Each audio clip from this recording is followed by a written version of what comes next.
Call the Board of Commissioners meeting to order for June 15th, 2016, and the first item is pledge allegiance to the flag.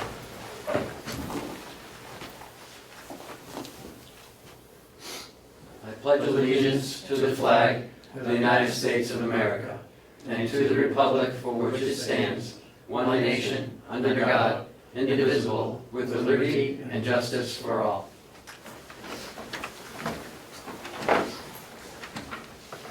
We have approval of last week's minutes. I hear a motion. Make a motion to approve last week's minutes. Second. Any further discussion? No changes? No omissions? All those in support of the motion, say aye. Aye. Aye. And so approved.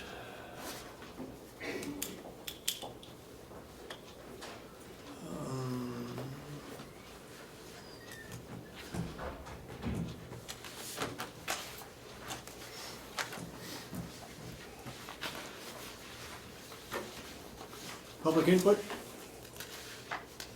None? Okay, Ken, it's yours.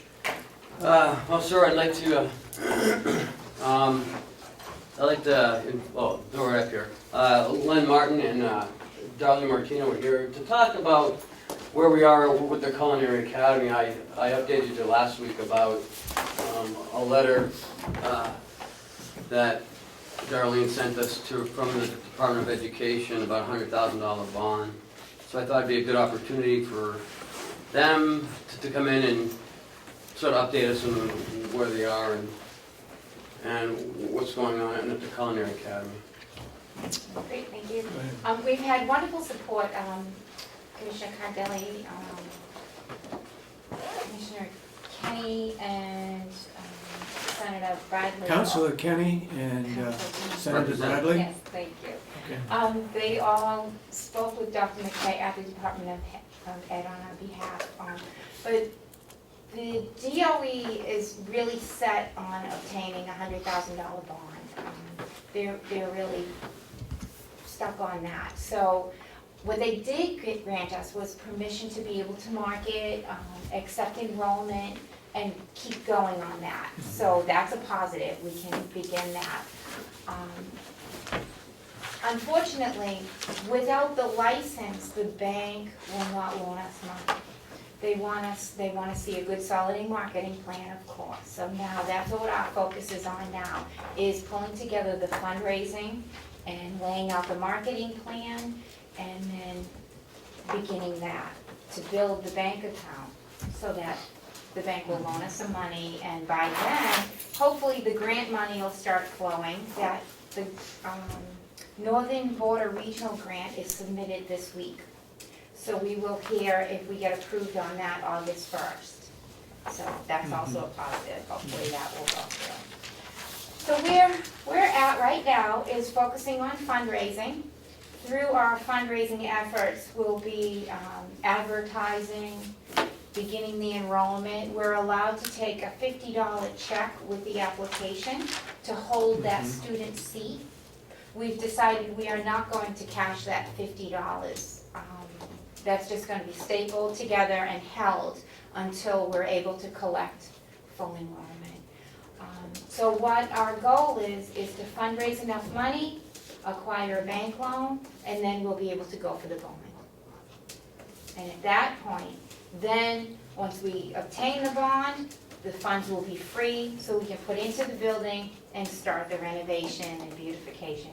Have you tried the North Country Charitable Foundation? Yes, They said no? They don't like to do startup businesses. Really? However, WEDCO is going to team up with TD Bank once we establish Okay. a little bit of money in the account. And that's true for North Conway Economic Council. WEDCO is Wolfboro, right? Yes. Okay. So that will come through. So where we're at now is we've had an outpouring of restaurants who are willing to, even Brewster Academy, allow us to use their grounds to do fundraising. So we're putting together what exactly do we want to do that will be the best fundraiser on Brewster Academy's Lakewood and Pasaki waterfront. And we'll be putting that together and sending it out to them for approval. In the meantime, we'd really love to be able to use this building to do the fundraising as well. Now, we have the Department of Health coming in tomorrow morning to do an inspection to make sure that, yes, you do need one more hand sink.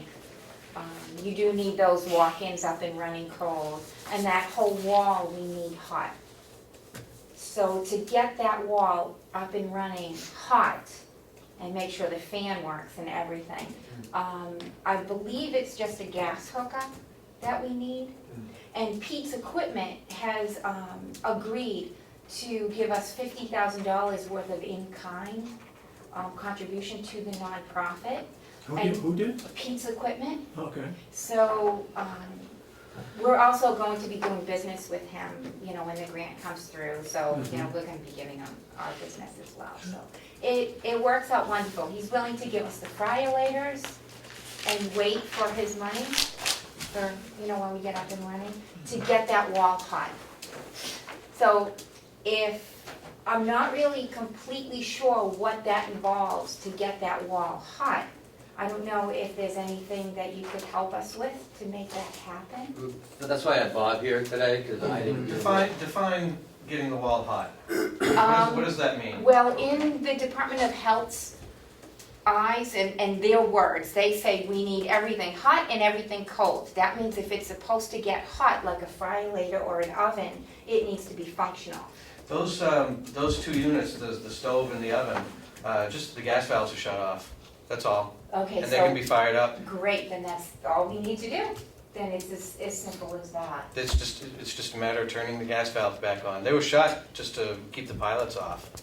Okay, great. So if we have your permission to do that, then we can actually start using our own building over there to start fundraising, as long as the Department of Health says it's okay to do that.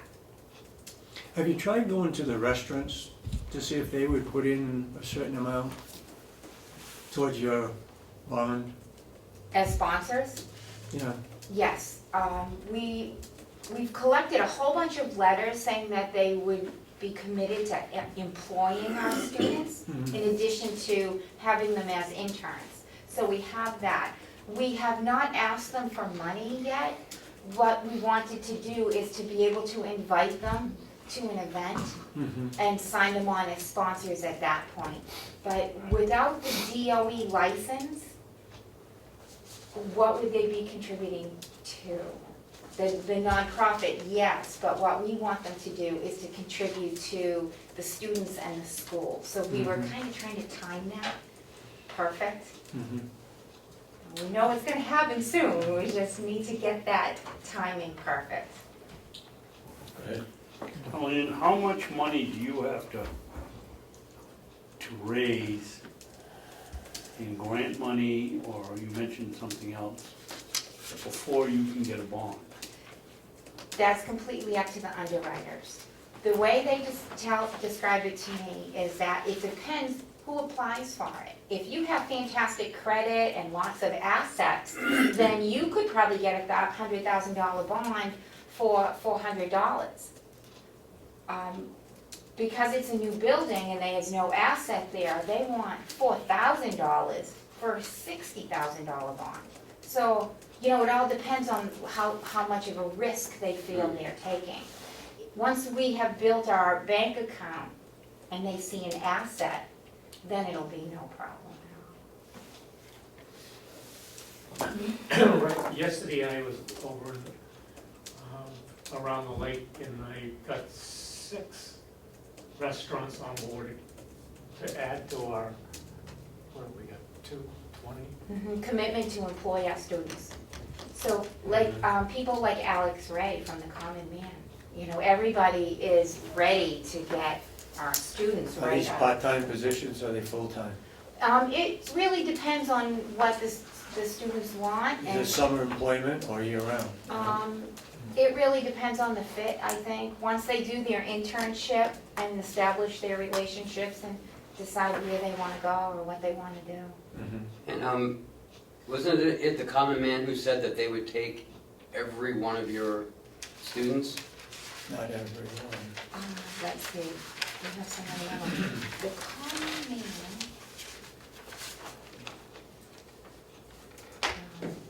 Unfortunately, the Department of Education doesn't understand what the skilled labor, how important it is to the restaurants and having people out there. I don't think they care, but otherwise they would be dragging it out. They say we have over 1,500 employees with at least 200 turning over each year, 200 turning over? with staff needs in many levels, from dishwashers, chefs, dining staff, management, commissionary, etc. So they're looking for all positions. They're hiring directly following a successful internship experience. So, you know, once, and that really is the flavor when they do their 40 hours internship with any of our sponsoring restaurants. Once they establish a rapport, we're sure that they're gonna wanna keep the students. Have you been up to Wally Campbell with the North Conway Originals? No. Wally Campbell? That name. He used to have Fandangles until it burned down, Oh, okay. but he's into that, I don't know what they call it, North Conway Originals.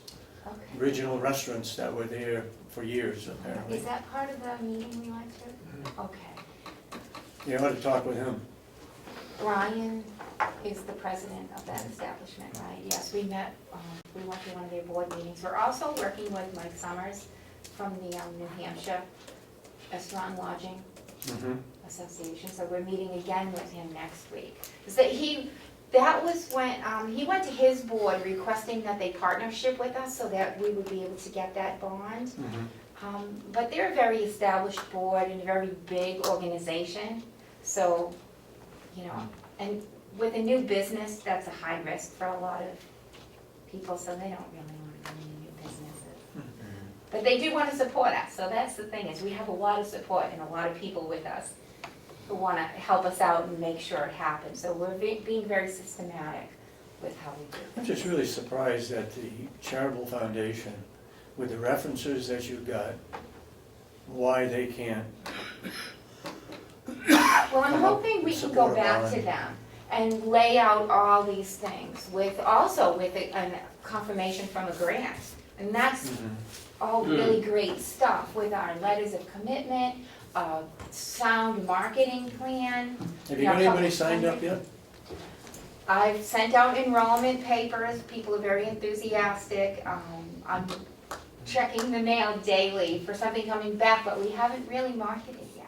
Yeah, and you've just gotten permission to do that, right? Right, so we haven't really been able to pursue anything. So is this gonna push you back even further now?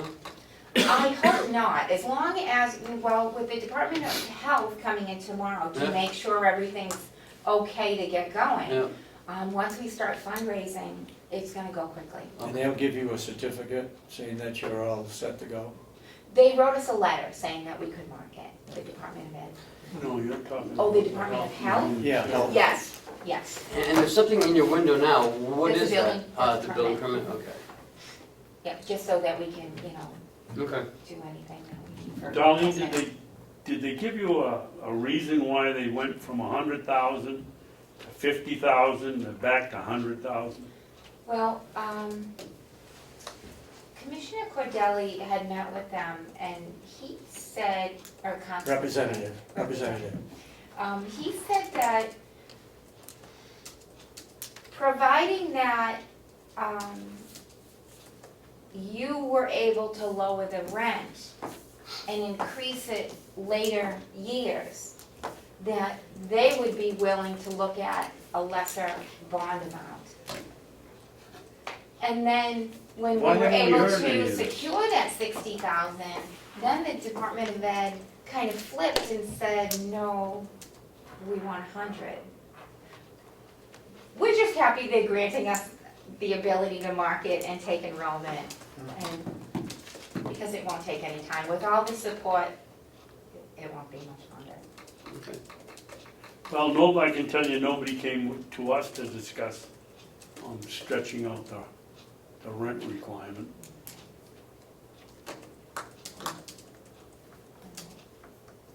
Well, they weren't considering it anyway. Yeah, they didn't- No, they didn't even consider it? Oh, okay. I mean, I was under the impression that that was what they had agreed to. I wasn't in on that meeting. Okay, Yeah. So, questions? So the bond you said was $4,000 for 60, for 60. So we're gonna wait until we build some funds, and then it'll be a reasonable cost so for that's, 100,000. so your game plan is to do some fundraising and get some money in the bank, and then hopefully then the money will, the amount of money for the bond is gonna decrease, so that's, Because there'll be security there, and also we'll have partnerships willing to say, okay, you have assets, I'll sign on. Mhm. Okay, that makes Okay. sense. So as long as it's okay, that we turn that line on, that'll be wonderful. And, the grant goes today, so if we could have the letter saying that the rent usually goes for 4,000, but you're only charging us 1,000. So it's an in-kind rent of 3,000. We had talked about that last time. We got the $4,000 comp. Didn't they give you that already, a letter or something? Did you get that? Did we give them a letter? I thought we agreed not to have them start paying rent until January 15th. That's the letter I'm talking about. But there wasn't we haven't talked about, we're producing a letter about what the in-kind portion of the rent Right. consideration would be. I've advocated that we really should have somebody independent give us that comp, I think we got a couple of them. but we haven't really, Well, we talked about that about 3 months ago, I believe. I I don't think- know, I don't remember whether Never they wrote got a one. letter. yeah, maybe a couple. The only thing we did was we put it off until January, right? Right, we signed that letter, saying that we We would agreed to take it that. till January. Right.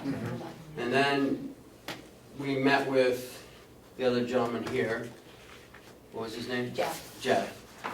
And we talked about the comps. right, we got those. We got three comps from 3 locations, one compared to and another compared one in itself.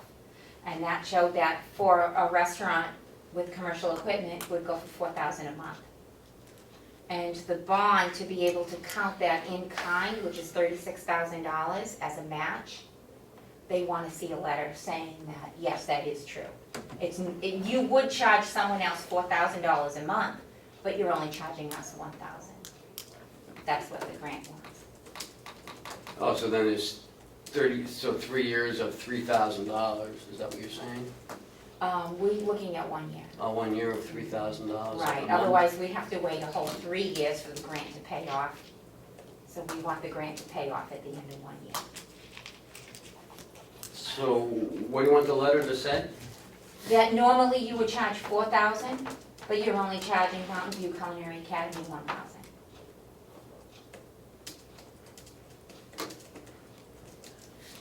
They've got enough blocks in front of them, we ought to give them something. Thank you. How do you guys feel about it? Well, I agree with you. I think it'd be, Didn't we, Chris, discuss about how we were gonna get a comparative? I think I remember Yeah, that we- discussion. yep, that they were gonna go get some comps and bring them to us. I don't know as if we've actually seen the pieces of paper. I think they said they got them. And, Okay, we apologize. but I don't think we've actually seen them. And I just think we'd be extremely wise to have at least maybe a commercial real estate broker also back up this I think you statement. said that in the original discussion. You know, that for us just to do it, I mean, that's not what we do for a living. I mean, you might have to pay some money to get an actual certified appraiser to do it. Maybe someone would do it for free, but at least get, They don't have any money. but, We leave it at you know, at least get a commercial real estate broker I don't know. to kind of sign on to say, hey, yeah, we believe that to be true, something beyond us. Was it When do you need Yankee? these letters by? Was it Yankee? The grant needs to be submitted by 5 o'clock Friday. I think you're not gonna get anybody to do that. We got the Yankee Peddler Realty, Oh, that gave us the comps. Okay, so they gave you the comps. Mhm. Okay, so that helps. yeah, that's a step in the right direction. It's not So just, we have formal okay, comparison, so, all right. just not from an independent appraiser, from the real Right. estate. Well, but at least this is a step in the right direction. It's not necessarily the board that's making the sole appraisal of what its value would be. Because originally we were thinking about, well, do we look at just the square feet, but the Yankee Peddler brokerage company actually compared commercial restaurants very close to that square footage. So it worked out. Okay. So you need this, so I need them to have it, to sign it today, before you guys We'll leave. be here or something. until 6 o'clock. Yeah. So what is it you want it to say? That you would normally charge $4,000 for rent, but you're willing to make an in-kind contribution to the Mountain View Culinary Academy for $1,000. Okay, I'll get something done today, and you can, if you wanna pick it up tomorrow, it'll be Okay. downstairs in the office. Okay, and I'll bring by the comparisons. Okay. So you'll have those. The inspector's coming in at 8 o'clock tomorrow morning to look at the kitchen and give us any information. I'll have Bob go over and see if he can turn on the gas line. Well, he's just gonna look, don't feel like you have to get up at 6 in the morning to go over and do that. All right, he's gonna know that you'll do it, and he's just gonna tell us, yes, it needs to be hot, and yes, you do need a hand sink. So, I'll be around if you need when me. you can, John. Thank you. Okay. Anything else, guys? Thank you so much, I appreciate it. I know we're gonna start to pick up pace and move very quickly. I hope so, because you guys keep hitting roadblock after roadblock. Yeah. But, you know, Yeah. it's a You great idea. definitely have a lot of tenacity, I'll tell you. It just seems like for something that Seems so appears to right. be a no-brainer, it's just, You know, if there were no demand for I mean, kitchen I help could- and chefs, But you might understand it, but, look in the help wanted section. I know. Unbelievable. I mean, it just doesn't make sense. Okay, thanks, guys. David, you got your hand up. Yeah, I just wanted to see if Darlene or Len could tell us, the purpose of the bond, as I understand it, is in case the academy goes bust and you have to return. It secures tuition for the Tuition. students, it protects the students' enrollment money, Okay. just in case anything happens, Okay. you know. Okay, thank you. And we also have a $10,000 bond plus the insurance policy for the students. Put that together. Anything else? That's it, thank you. Thank you. All right, Thank you, guys. you're welcome. If anybody wants to go to Columbus, Mr. Chairman, I'd like to open up the jail bonds, because I've got Jason here. Bonds? Sorry, the bids. Bonds up in that point. We got 6 of them? I got bonds in my mind now. Yes, Just while you're going over that real quick, I'll hand these pictures out to you. actually, we had 7. One said they weren't gonna bid. Right. That's Okay, yeah, yeah. As you open up, I'll just give you guys, if you know, the town is actually widening the whole road in front of the jail all the way down that road. There's actually now a stone wall back here. They found some more basins, catch basins back here. But the town is actually widening the road. We had the driveway sealed. What's that? Lined today, and a fence being put up in front of the female unit. This is the parking lot, Yeah, Yeah, right? and And that's right across the street parking lot. The town is actually widening that whole dirt road up, and there's a stone I wall see. right over there. Oh, they take, good, they're Yeah. taking it down right by the stone wall. Yep. Yep, Jason, not to get into a touchy situation here, but Huh. did this go out to bid or No. what happened? no, it's under $5,000. And I went to several companies. What are we talking about? This? The job, yeah.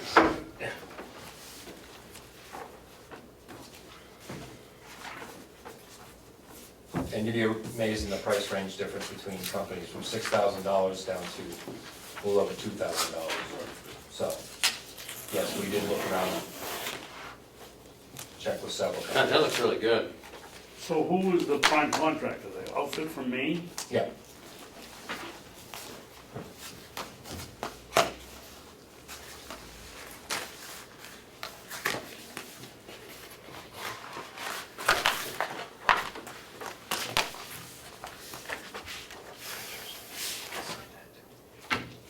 I'm gonna talk to them in non-public.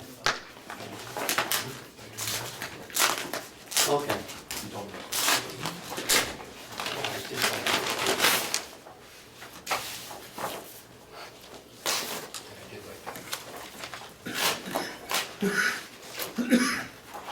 Put it on next to you, Dave. Okay.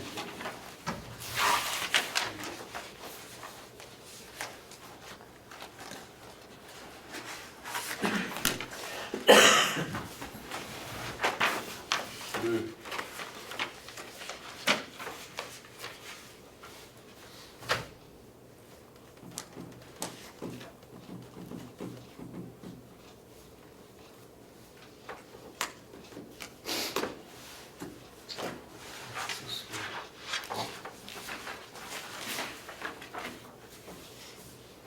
Come up here, Alan. So, just wanna read out some names and places? Commissioner, one of those might not be a bid. I wasn't sure and didn't open it, so if that was not a bid, just, I'll take that one back. Yeah, It was from a design company, but I wasn't sure. Okay. I didn't want to open anything. So, yeah, I'm like, Is it maybe not not. it's food trays. Food trays. I'm like, look at this one. But it said from a design company, so we weren't sure, so I didn't want to open it. They were a lot cheaper than the other ones. Yeah, substantial.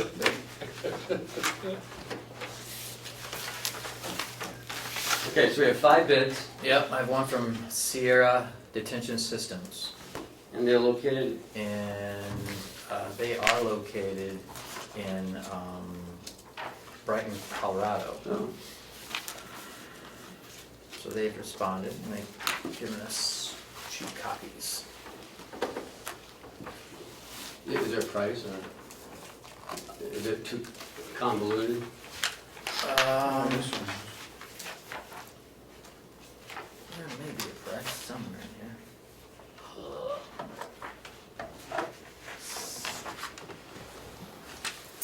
I don't know, I don't want the camera to break it when I say the number. This says $508,195. It's the same company that gave you the total rebuild. I think if you go further, you're gonna see. Oh, something else? And this is why, we're probably not gonna figure it tonight, I'm gonna. No, we're not go gonna figure it out. Right, all yeah, three. this is, that's why I I think if you was go further, because they shy started away out, from even talking about it. well, they were the first one to come out, when Right, we yeah. process, have somebody look. And that's a ground build up, and I think they're going down less with each, what they were gonna do. Mine is Mead and Hunt from Middleton, Wisconsin. But all I say is that the system upgrade and replacement of Carroll County Jail is not just a project we can do, it's what we do. But I don't see Okay, any, great. I don't see any dollar figure. It's all publicity and what they've done. Is there more in the inside past. inside the envelope, or is there something else in the envelope? That's weird.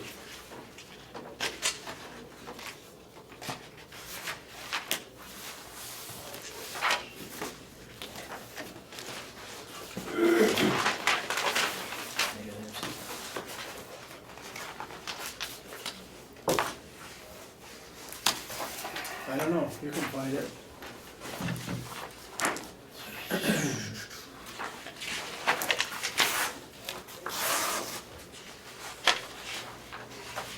Want me to go? Yeah, go ahead. one here from Cornerstone Service and Supply, East Coast Regional Office, Normet Security Group, Gardner, North Carolina, and I can't figure out the bid. It says base post, are we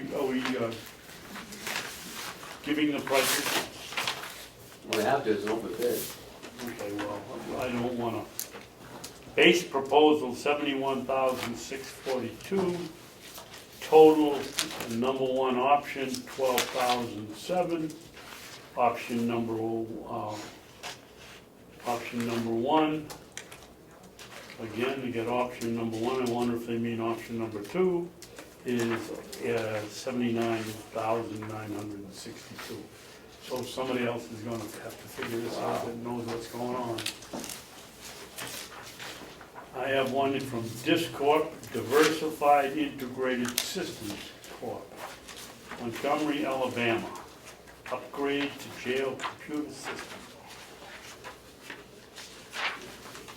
And this one is lump sum pricing, $94,650. Adder for addition, administrative control station, $9,800. Doesn't include taxes, repair or replacement, interface. Okay, we're bonded. How much you got, two? You only had two? Yep, and this was in the copy, and that's what came with that one there. This one. And then you get this one. They all bid the same thing, Jason. Yeah. All of them came out here, right? Yeah, most of them came out here. Looked at it. Yep. That was a good response. I don't see any, like, alternative rebuild on this one, though. I mean, you guys can look at it further, but Discord. Yeah, but where are they from? It On doesn't- Alabama. look like it. All right, Comtech out of Greenville, Wisconsin. Base proposal for work is stated One of in these. scope above, $58,551. Alternate number one, add 19,000 to the base, 19,148. Total if base and alternate are accepted, 77,600. So the add-on is an existing control room, you know. Additional cost to change existing control panel in day room A to a touchscreen location.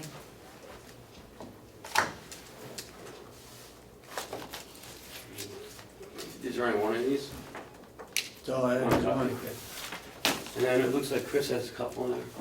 Yeah, it's the same. Oh. That's at the You 508. already read it? Yeah, Oh, that's the $508,000? yeah.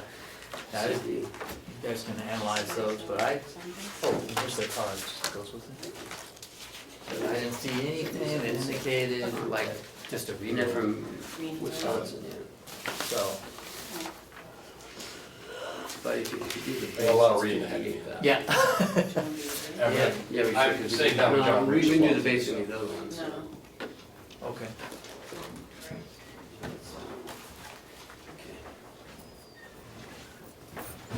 So there were two of them with no price, right? Mead and Hunt and, Main Hunt's one company.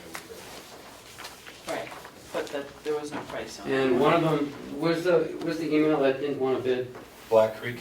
You got the email, I got the email here. We just want to put it in the record.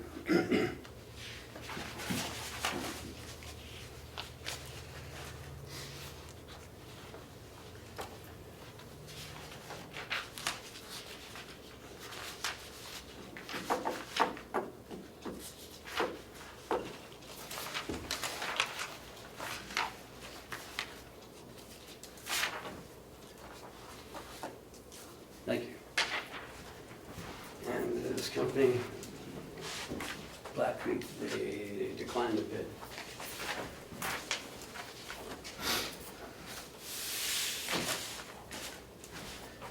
So, do you have them all? Yeah, we just don't have prices on those first two. Okay. Which one? Mead Jason, and did Hunt you and scan- Yeah, there's nothing on there. Sierra that's detention great. system. Sierra Tension was over.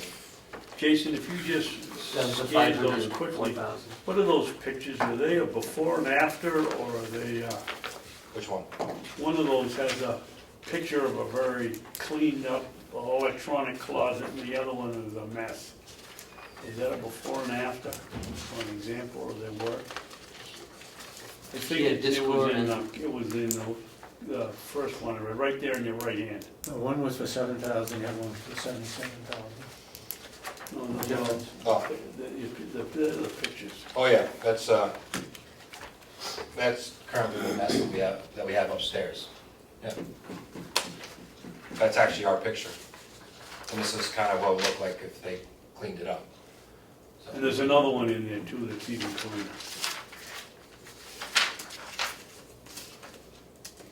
Yeah, this is the other side of the panel, Yeah. cleaned up.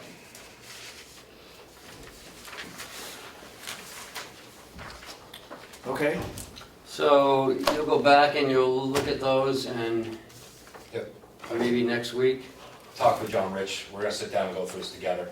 So, See what these things really say, what it means, so we're gonna work on it and come back to you guys. if you let me know like around Monday where we are, then I can either schedule you for Wednesday or the following Wednesday. Okay. so we had 6 bids. 5 and one declined to bid. Okay. One had no price, just a bunch of, this is what we can do. Yeah. You sure you only had 5? Yep. I had 2. I had 2. I just had one, Oh, you only because had my other one was Right, the we trace. thought it was Oh, the trace. okay. The food tray. How'd those look? Pretty Yeah, the good. food trays are cheap. Yeah. Yeah. Okay. Let's move on. Okay. Yeah, unless you wanna give me updates? Yesterday, myself. Oh, yeah, that's what I'm talking about. Myself, Ken, and Lieutenant Phillips went to Tri-County Cap for their quarterly meeting. We met with a lot of community people who are very excited about our reentry program. We'll have a lot of good input. We had talked about that for a little while. Ken has a lot more stuff to talk about, I'm sure. But there's all kinds of, they're talking about aging population, and there's a lot of good information there at that group. I was just invited to be on their leadership team, which meets quarterly as well too, which will give me more tie into some of the upper management people who help us out with our reentry program. And the housing authority was there yesterday as well too. A couple of hospitals were there yesterday, so there was a lot of stuff. Information was also given out, which Ken does have, about salaries around the area and how we're looking, or not looking so great, but a lot of good information was there. Since then, we're still working on our programs. We're in contact with Kevin Ward. He gave me a draft, which I have to read as a follow-up to all the meetings we had to be given to you guys, but I just had to do one quick read on that. Kind of like where we're at, where we're going, what's the next step. That's going well. Any elected officials at the meeting yesterday? No. No? But there were a lot of not-for-profits, Mount Washington Valley Resource Yeah. Center was there. On their executive or their management team, the leadership team, I believe Ed, is it Ed Butler, right? Yes. Ed Butler sits on that. That's the team I was just asked to sit on and be part of. So he sits on that one. But there must have been 50 people there yesterday. Yeah, that's a lot. They had to make more room for others. I mean, there was a table like this, probably larger than this, and people were sitting all around their sides. It's amazing a lot of things that everybody's trying to do something. Yeah. At those meetings, it's good to talk about who's going where. There's a lot of tie-in to the jail. Actually, when we're talking with the groups, there's a lot of tie-in. A lot of people want to come up now, and I have some religious people want to come up and do some things. And so we talked about in the program, especially doing stuff with families, and like Stratford, Merrimack, a couple of places have, it's a family center right at the jail, and they want to come up and talk about that and how they can be helpful with those. So it's really good connections yesterday. And they're really interesting because there are a lot of good, statistics that we can utilize. For instance, there were 24 babies born in 2014 with addiction symptoms up in North Conway at the hospital. 24 in one little area like this. That really shocked me. And with a fourth per capita? Per Yeah, deaths. yes. In- So, there's a good resource for community resources. I'm sorry, were you gonna say something? He was Was it- commenting about was it- fourth, We had the fourth for, Guthrie, is that what it was? Overdose? Oh, Carroll County? Yeah. Yeah. Carroll County was fourth in the state overall for, in comparison to the other counties. yeah, mortality rate for. And that Wolfboro homeless group was there. There's 123 people who are homeless in the Governor Wentworth School District. 123 students. So that's huge. Yeah. Wow. Did anybody ask him to define a homeless student? She did define it. Someone who doesn't have Permanent place. a permanent place to live. Right. It could be a student. It could be a family. And there is a center opening up in Wolfboro for families that are homeless, and they'll have room for 7 families in there to bring in and try to get back on their feet. But they have to be Governor Wentworth School District people. Yes, Families. that's opening up soon. And that's the one that Representative Cordelli wrote to me about. I wanted to get them on the agenda, but he never called back, so. That, I believe there's some politics going on, and that's on the 3rd or the 4th floor of the building on Lerner Street, and there's a lot of talk about it, so I don't know whether it's going in or stalled or. Well, they said it is opening. They said it is opening yesterday. It sounded like they definitely were gonna be opening. And in And North they Conway, just found out recently too. Somebody said. and in North Conway, there's a That's what I 30, heard. there's a 30 apartments. Conway Pines 2, it's opening up in a few months. Low income housing in it. No, it's not subsidized, it's Senior assisted. senior housing that is, you have to, you fit in about how much you make a year. Yes, how So much you it's- make a year. Yeah, it's not subsidized. It's price fixed housing Yeah, for the elderly. It's a really, really nice place. For Mm-hmm. people at Torch said it's beautiful up there. Very affordable, what it is for housing for the elderly. well, it was in the paper today, actually. It wasn't my story. No, I know. No comment from the press. But they've partnered with, I think, is there a Banner's restaurant up there? Yes. They partner with them to provide the meals for them, and the Gibson Center is providing the transportation every day from 9 to 2. So they go to doctor's offices, shopping, whatever. So, I mean, it's a great collaboration. And that was part of this as well. Mount Washington Valley Coalition.org is the website to go on for the community resources. There was a woman there representing the aging workers, which gave me her card. She'd like to come here and talk. Did she To the say she board. wanted to interview me? No, she didn't want over the hill people. It was interesting, I thought the average age of person working in Carroll County is 48. And we have an aging workforce in this area because it's the elderly that are retiring here. And we're not attracting, we're going to the point now, at some point, where we're not going to have enough workforce In the of working service. age In the service department? everywhere, work age around this area compared to what the population that's coming in. And again, the statistics also just on the incomes, how the areas have gone since 2009 to 2013 or 14. 14. A lot of this area, the pay has gone backwards. Two, Conway and Awesome. Ossipee have gone backwards. And the statistics that they that they provide in that is by town. It's usually countywide, but it's every town in the county. It's really interesting, and she spent a lot of time working on getting the statistics per town. It also goes on our median salary, so you can comparatively speaking, and then of where you're at and where we're paying people, and or anybody is, so you can look at that. It's a lot of information. I got a lot out of it yesterday. So. It's interesting, Conway median household income from 2009 to 2014, adjusted for inflation, decreased 3%. Yep. Ossipee decreased 6%.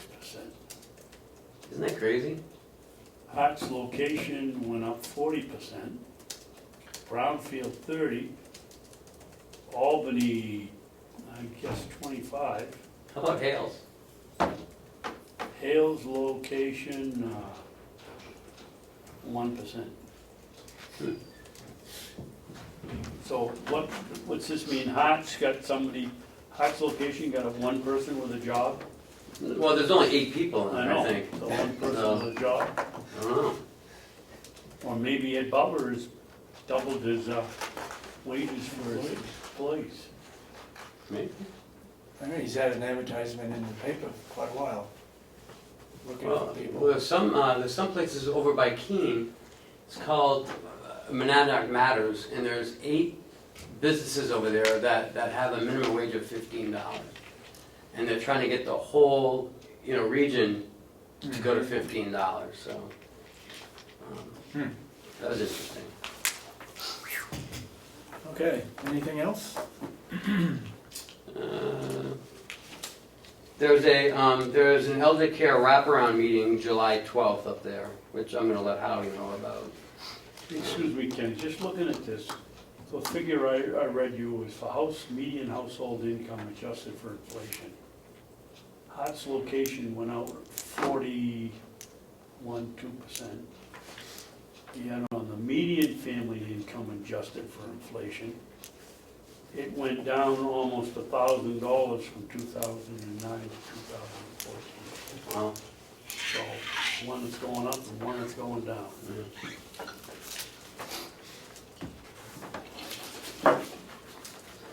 so both the Memorial Hospital and what? Chris, you want to see it? The Memorial Hospital, Huggins Hospital have both completed their CH assessments for 2014. So we'll be able to see some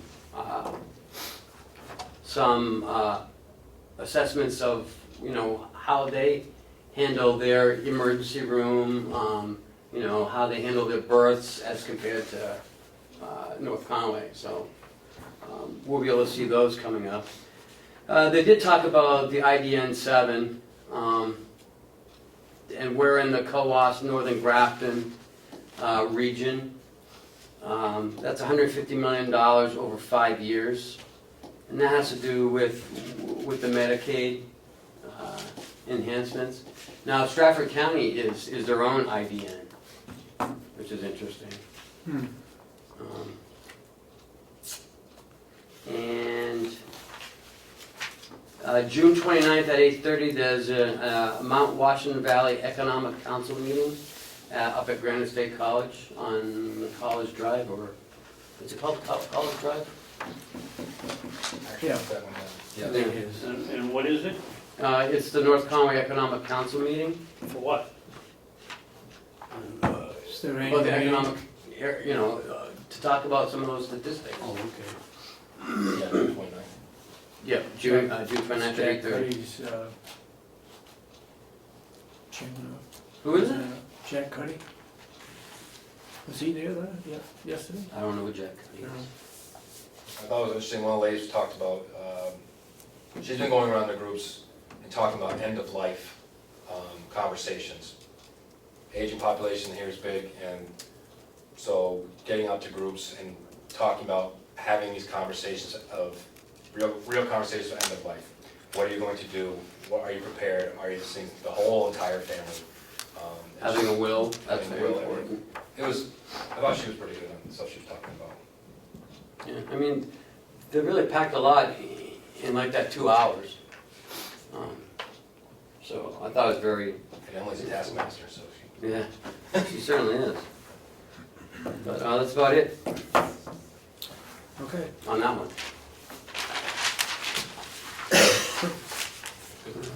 Yeah, I think you're good. Thank you, Jason. Super task meeting on Friday. And, so I think that's for a week here.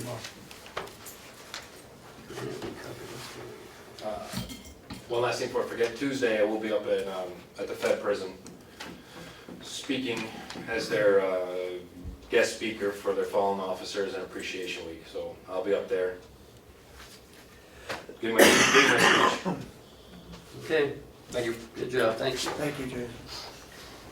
I guess we can scoot up next to, in your packet is the Hales location budget. Yep. I received an email from Kathy Bizard saying that she has to do an audit on the Hales location. The DRA is looking for an audit, so in the budget she put aside, looks like $2,000. So she wanted to know if you wanted a specific auditor, or the auditor's been doing it in the past, or Auditing what? auditing. Finances? Yeah, What we do, doesn't that auditor, didn't he do that? Would we take it out of there or what? I don't know, I wasn't here when he did it, so. Because that was 2014's audit. This will be 2015's audit. Julio didn't do it. Is that right? Yeah, Julio did it, didn't he? I thought he did it. I thought he did it too. Yeah, he might have done 14. But she needs to have 2015 then. Oh, okay. Then let's negotiate with, She says, does you want to use Vashon, Clucky and Company, who does Albany, or we can have Melanson Heath do it. But I think we might want to have someone else do it than Melanson Heath, I don't know. somebody no, doesn't do Albany's. She's a tax collector there. Wouldn't it be You better guys have any if recommendations? Melanson did it? Yeah, because I guess we have nothing to do with the book, so there's no, Why would you be opposed to it? well, I thought there might be a conflict, but it's totally separate, we don't do anything, so. No. So I guess Melanson Heath could do it. I'll make a motion that we suggest that Melanson Heath do the 2015 audit for Hales location. Do I hear a second? Second. Any further discussion? All those in support of the motion say aye. Aye. Aye. And so That's presuming the amount, the $2,000 amount. And Oh, yes. Thank you, Chris. Well, it was 2,000 last year, so but she spent 2291. That was with Ron Bolio, so who knows? Okay, That was only 10% over, that's pretty good. yeah. Let's turn the faucet off. Okay, so next I'd like to move on to, in your packet, you see a thing from Primex. Yeah. This is a cap on our workers' comp. 10% a year, right?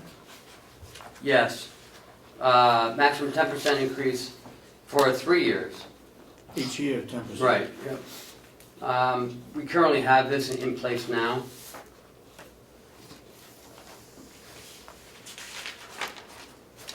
And this is So what- we're looking at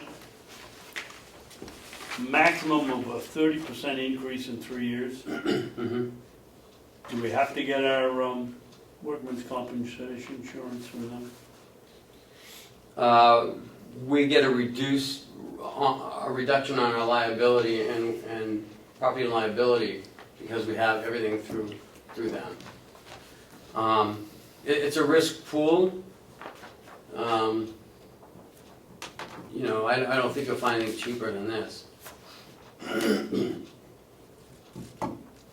Well, how much is it in total for the year? Maybe we don't have a choice but to go out for bid.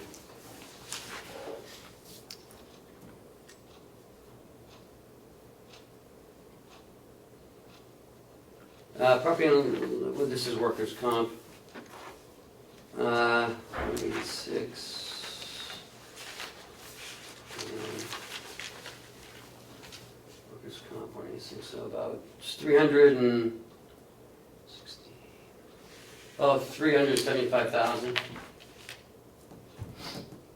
How do we avoid going out to bid then, by law? It's a service, they're providing a service. We don't have to bid on any services.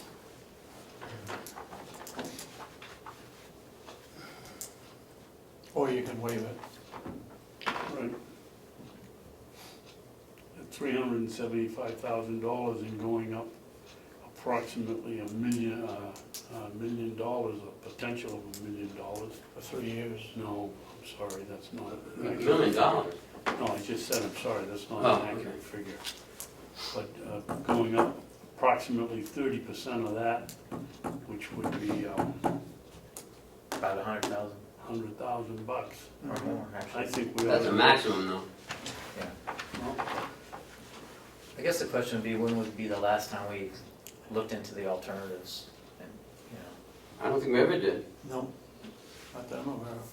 You know, because, you know, we're a municipality. You know, I know that there's, you know, statute that protects us on certain things, and by belonging to Primex and by utilizing their workers' comp program, we get a lot of their services. We get, you know, free training.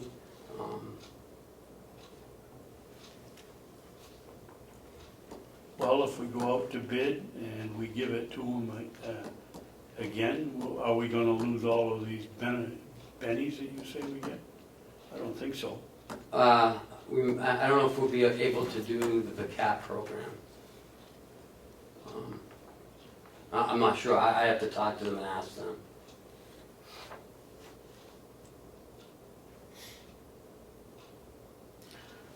What do you wanna do? I at that kind of money and that kind of potential increase, I don't think it's fair that we just hand it over to them. I think we ought to go out to bid.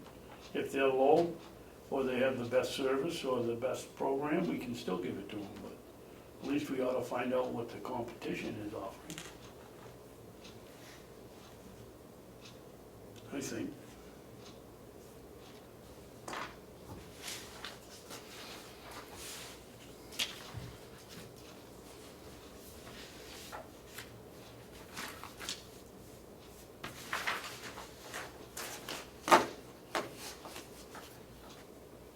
Let's see what other companies are there. so currently we have Primex, and when is that policy end date? Looks like the end of this year. Because this would start January 1st, 2017. 2017. And so if we sign up for this, it's basically just guaranteeing us a maximum increase of 10%. Right. It won't just go up any higher than that. Right. So, But it could be lower. I think this year was a 6% increase.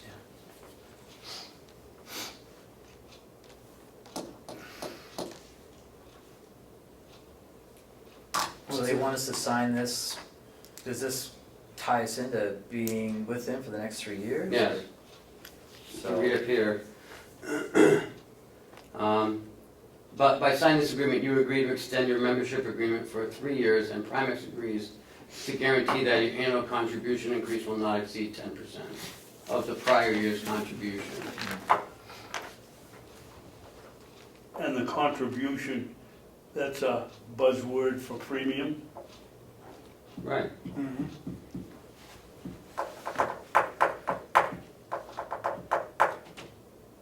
I say go out to bid. Well, I think Administrator Robichaud stated that he doesn't think it has to go out to bid, but it certainly we could shop it around. I mean, you know, Well, okay. just to see if there's some alternatives, right, not have to do a formalized bid, but maybe ask him to make some calls, Let's see what if else there's is some available. alternatives that are worth pursuing. I mean, because it is a big bill, I mean, let's face it, that's a lot of money, so, you know, maybe it isn't the best deal going for us. I mean, it's, if we haven't looked in a while, seems like it, you know, might be worth making a few phone calls. That's the important thing, Chris. We haven't, or the commissioners haven't looked for quite a while to see what the market's doing. I'm guessing, I mean, I don't know if, when I did this last year, I guess as you didn't. Because, I mean, you might remember it if you did it Well, last year. wasn't it a 3-year contract before that? Or is this just No. pulling out of a, well, certainly loose ends here. Yeah, certainly seems to me like if we're gonna tie this up for 3 years, we definitely should take a look at to see if there's an alternative out there. There may not be, they just may have it. Well, I know in the private sector, well, and I know this too, it goes on like your payrolls. Oh yeah, it's straight job category and how much you pay. And then they'll have different rates for different things. Office people is extremely low. The guys do maintenance is much higher. Well, and L&As are the highest. Right, so, Chris, I thought it was based on your wages, I mean, on your job description. yeah, it's based on Where the job. Where does the wage come in? Not, I mean, you not the pay a wage per percentage of- hour, not the okay. wage per hour, but how much you spend for that job. Right. If you spend Okay. $100,000 in Right, one job, that's okay. it'll get 4%. I bet you our salaries is like, must be, Oh, it's low, it's like 1% for office work, it's really low. yeah, but I'm thinking more like L&As, because that's where our bulk is nursing home. That's probably. That's where the bulk of it is. Yeah, that's probably in somewhere. And that's who, between and 4. that's who get hurt the most. Yeah. They're probably between 3.5% and 6%, based on my experience in my business, what we pay, which is about Wow. 3.5% of their salary. So. Okay. Okay. So, Except for See my if one there's bookkeeper. anything out there.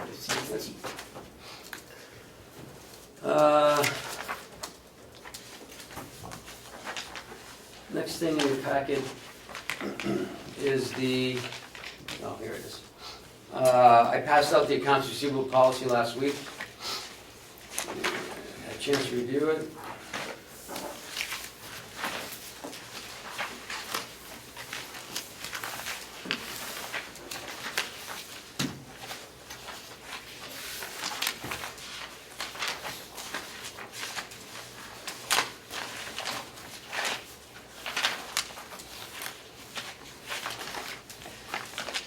Do I hear a motion to accept the accounts receivable policy? I'm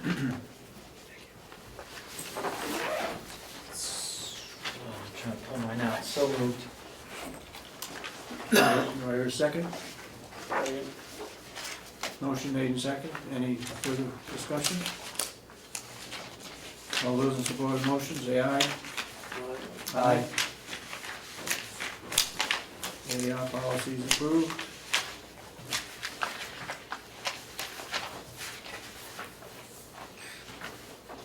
Purchasing. Yes, you have 2 new policies. We're getting to the end of it. You have your purchasing policy and an employee separation policy, what we do when an employee separates. Is this purchasing policy moving towards a purchasing department? Yes, and in there you'll see department head / and/or purchasing department.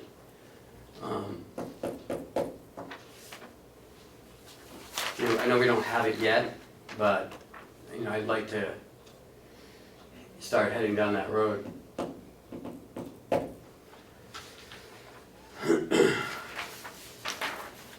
Well, I think that certainly the nursing home's doing a pretty good job with the documentation that I've seen.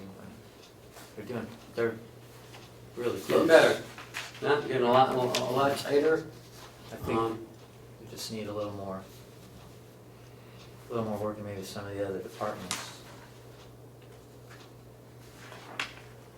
As far as a clear authorization and Yeah. approval, not just like somebody's initials over here and it's a check mark over there and you're trying to decipher what, everything means. They were the biggest nut to crack, so, and they're the largest department, so, now that, we've got them tied in pretty Yeah, they're doing pretty good. pretty good. I need to go across the hall now and try to get that to kind of work a little bit better. And I thought, we needed an employee separation policy, because I think sometimes we sort of forget,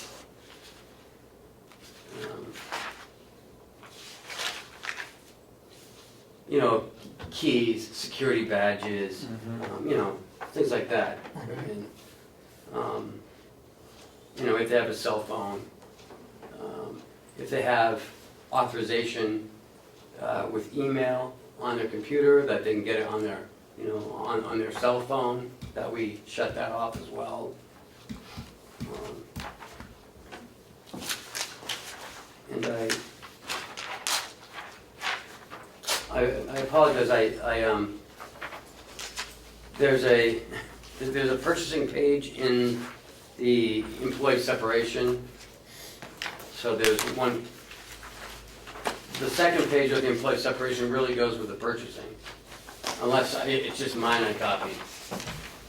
No, Yeah. you were consistent. That goes with purchasing, You were consistent. sorry.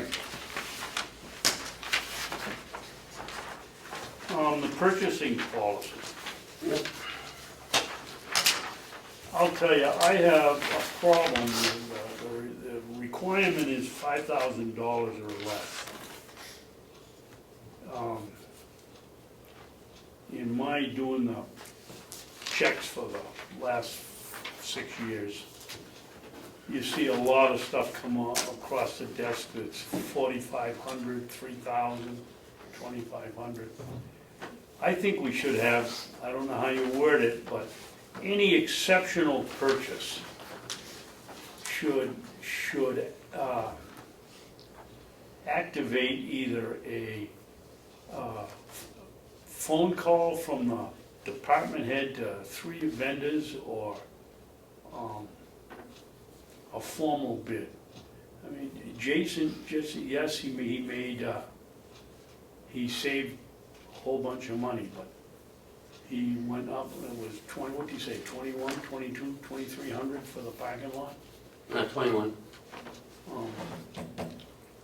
I just think that there's a huge gap in there that we could fill, because pennies add up to dollars. Well, he did the right thing. Well, I'm not saying he didn't, but I'm saying if it's over $5,000, then the policy is clear, but if you get, all of a sudden you have, Willie wants a ride-around lawnmower, and it's $3,500. That's an item we don't buy all the time, and this is just a scenario. Should he just run up the street and buy it, or should he go out and at least try to find some 2 or 3 places that could provide either a similar unit or the same unit, and what's their price? Well, we owe it to the taxpayer. What he should have done was, it'll be in the budget, he would have got it approved already through the Board of Commissioners, through the delegation, and he would have some backup for that, saying, I shopped around, this is the one I want, or I looked at. Sort of works like this one here for $6,000 that we didn't expect, right? What happens if the lawnmower, we gotta maintain the yard, what happens if the lawnmower, I suspect the lawnmower won't break in December. So it's gonna break in June when the budget's already set. And now you have to make I call it an irregular legitimate purchase that I think that if it's substantial dollars, that we owe it to the taxpayers to at least to try to, even if we save them $50. Well, there's a mention here about the thresholds in the purchasing procedures. Yep. And I think that perhaps maybe there is some wisdom there that, you know, if it's, that there may be a number upon which a department head, if they're going to make a purchase, then they need to get, there needs to be some sort of shopping around procedure, so to speak. Which one are you looking at, Chris? I'm sorry. It's Which item? in the purchasing, let's see, it says, departments must comply with requirements, thresholds, and limitations as set forth within New Hampshire state law, but we could also set forth certain limitations for, you know, like you said, maybe any purchase over $2,500, I'll use that arbitrarily, then the department head must get, you know, 3 prices and have it approved by the county administrator before they purchase it. But that, Something of that nature, like Yes, there's but that something a little doesn't- lower, but not all the way to 5,000. but that doesn't address the items that we buy week to week to week that might cost $2,500. I'm just looking for a pricing on you've done the checks long enough now. It's a regular thing. All of a sudden you get one for a pump for $3,000, you know, and it's not an emergency. Go find it, see if that's a good price. I don't want every single item that's over $2,000 when we gotta go up to bid. I just the occasional oddball that's cost some bucks. So is this stuff in the budget? Is that what you're talking about, or wasn't put in the budget? Because if it's in the budget, they must have shopped around already. Yes. Because they got the price It's put in the outside the budget. budget. It's an emergency that, well, good example is this item we're gonna come up to right here. Well, let's go to that one. Okay. This is a catastrophe that wasn't gonna happen, right? Right. This is the old one that's out there in the shed, right? Yes. Takes care of the, It takes care of the annex Septic. and the sewer system. yeah. Last Thursday, Will and Bob came to me and they talked about, you know, that they had looked at the generator because it didn't start up. Oh no, it started, but it was leaking something, so they went to investigate it on Thursday morning, and they found that there's water leaking out of the radiator and out of the water pump. So I said, well, you know, let's shop around and let's get some prices, and you know, maybe put out the bid. That night, it was, you know how windy it was last week. We lost power here about 3:30, and it was out until about 10:30. It came back on. Meantime, the tanks are filling. In the meantime, the sewer tanks are filling, and there's no way for us to dump it. To avert the situation, I called Jason and had him shut the water off in the jail. So that would limit, for about 2 hours, so that would limit the water going down there. We couldn't do the nursing home because they're trying to feed and wash, and so that holds 40,000 gallons down the holding tank, and then it pumps it into the leach field. So we were getting nervous because the water was still flowing in there. So Willie called our friend DJ, and we put him on standby in case we needed him to come down and pump out the tank. Which he willingly did, even though he lost. Even though we lost the bid by 2 cents a gallon. So the next morning, the power came on about 10:30. The next morning, Will went down and Mark to take a look at the tanks. It was about 7 inches from the top. And so they were able to,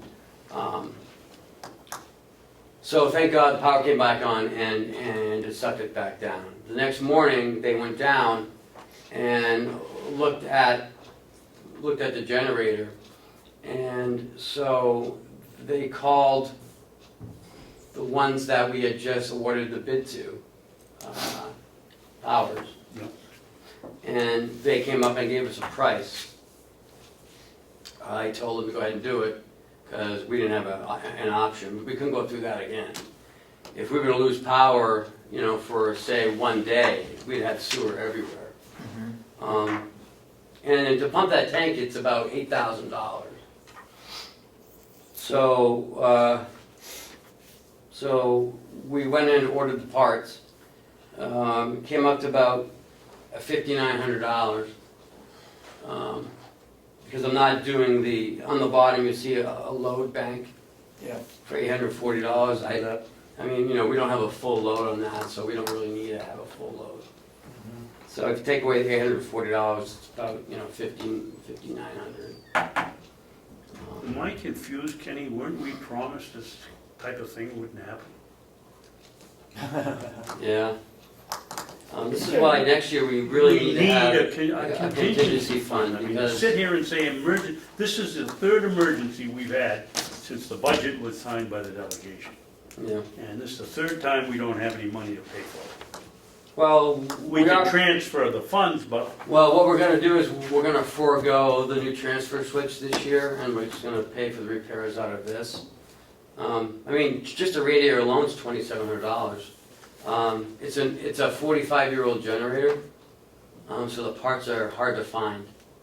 But that still doesn't make any sense, Ken, because next year, the transfer switch that we're gonna buy is gonna go up 3 or 4%. You I don't know, maybe. It's, You know, what organization operates the size of what we have here without a contingency fund? at some It's point in just crazy. time, you're gonna have to bite the bullet and do something with that generator. And in here, you can't get the parts for it. Well, yeah, I mean, Repair we it. still can, but, I mean, It's they're not it's the oldest generator on the complex. yeah, it is. He said it's about 45, maybe even a little older. And I think it's a military generator that came through surplus. Well, he was here all day today, and he's coming back tomorrow, you know, to finish it up. At some time, see, what happened was the generator at the jail, they cut it back so that it couldn't do the sewage. That generator's right there, could have been hooked up. I don't know why that happened.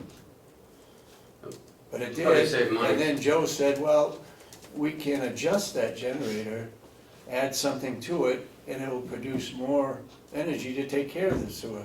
That's maybe what we ought to be looking at, and getting rid of that other one. Because you're gonna continue to have, I think, have problems with it. Or keep If this it's one aged. as a backup and the one that we can Yeah. add power to, add the power to and let it run the septic I system. mean, you know, he's pretty much replaced a lot of the, you know, a lot of the stuff, but, Well, it's all related to the radiator. yeah. Yeah.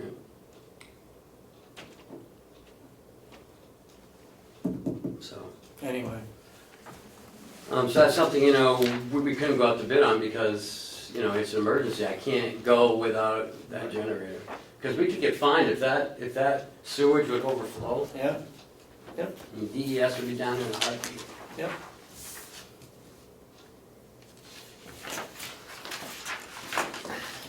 So do we need to make a motion or something? Yeah, well, Pay the bill, or? no, I mean, I got the money, we're just not gonna do the, you know, the transfer switch.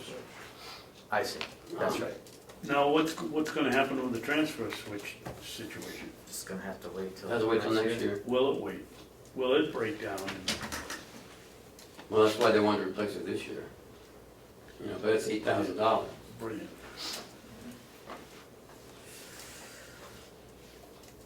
Well, it all should be And last documented. Thursday, I said that, you know, I said to those two guys, I said, you know, it's June, what's gonna happen? We're not gonna lose power in June. Yeah. And that night, we lose power for 5 hours. Never tempt the gods. They should all be They'll make you look documented, stupid, and I when it guess. comes budget time, it should be shown to the delegation. Well, we are keeping a list of the We're keeping a list emergency of the things that weren't supposed to break, Okay. so. that we were promised wouldn't break. All right, what's next? So, did we approve the accounts receivable policy? I lost count. Yes, we did. The accounts receivable, yes. And we were talking about the purchasing policy. Yeah. I think the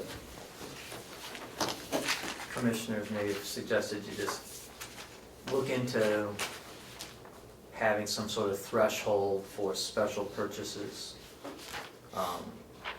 that requires not only the department head, but to get your approval before they move forward with it. You know, of course, unless it's an emergency, Mhm. you know, but just so there's that layer of assurance that you've looked at it to make sure that they've done at least a due diligence in finding a good price and a good product, that sort of thing. If it's, as Commissioner Babson says, you know, if the bill's $2,500 to order the medical supplies over at the nursing home, it's the same stuff we're ordering over, you know, that's not what we need to look at.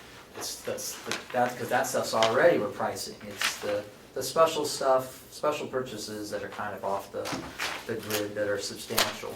So did you want to put a threshold in? No, I want to put your name in this, or the administrator, to check on it. Yeah, no, but is there a threshold?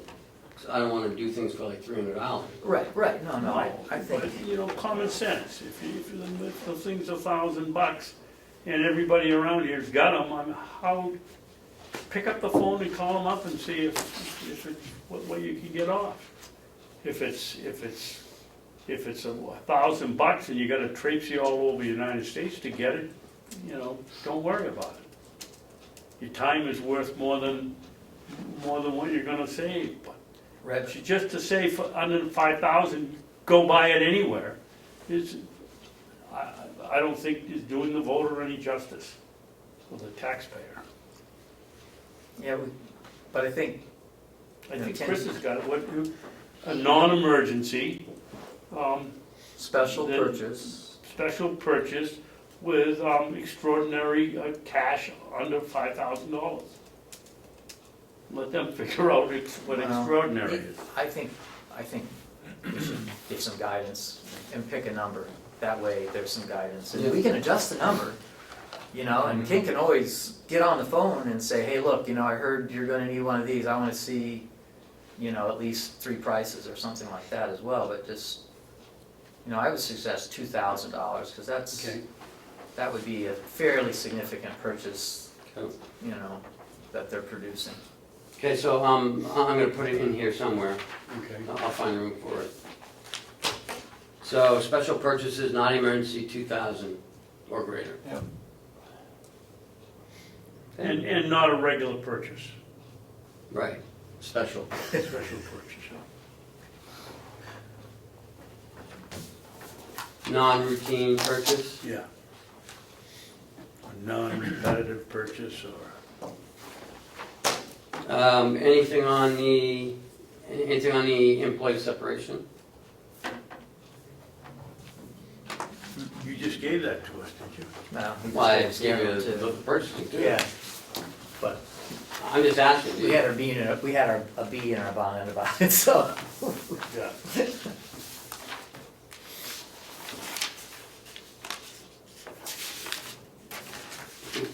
Was it a queen bee? She was wearing a crown. All right. Well, I think we can look at this during the week and come back. Perfect.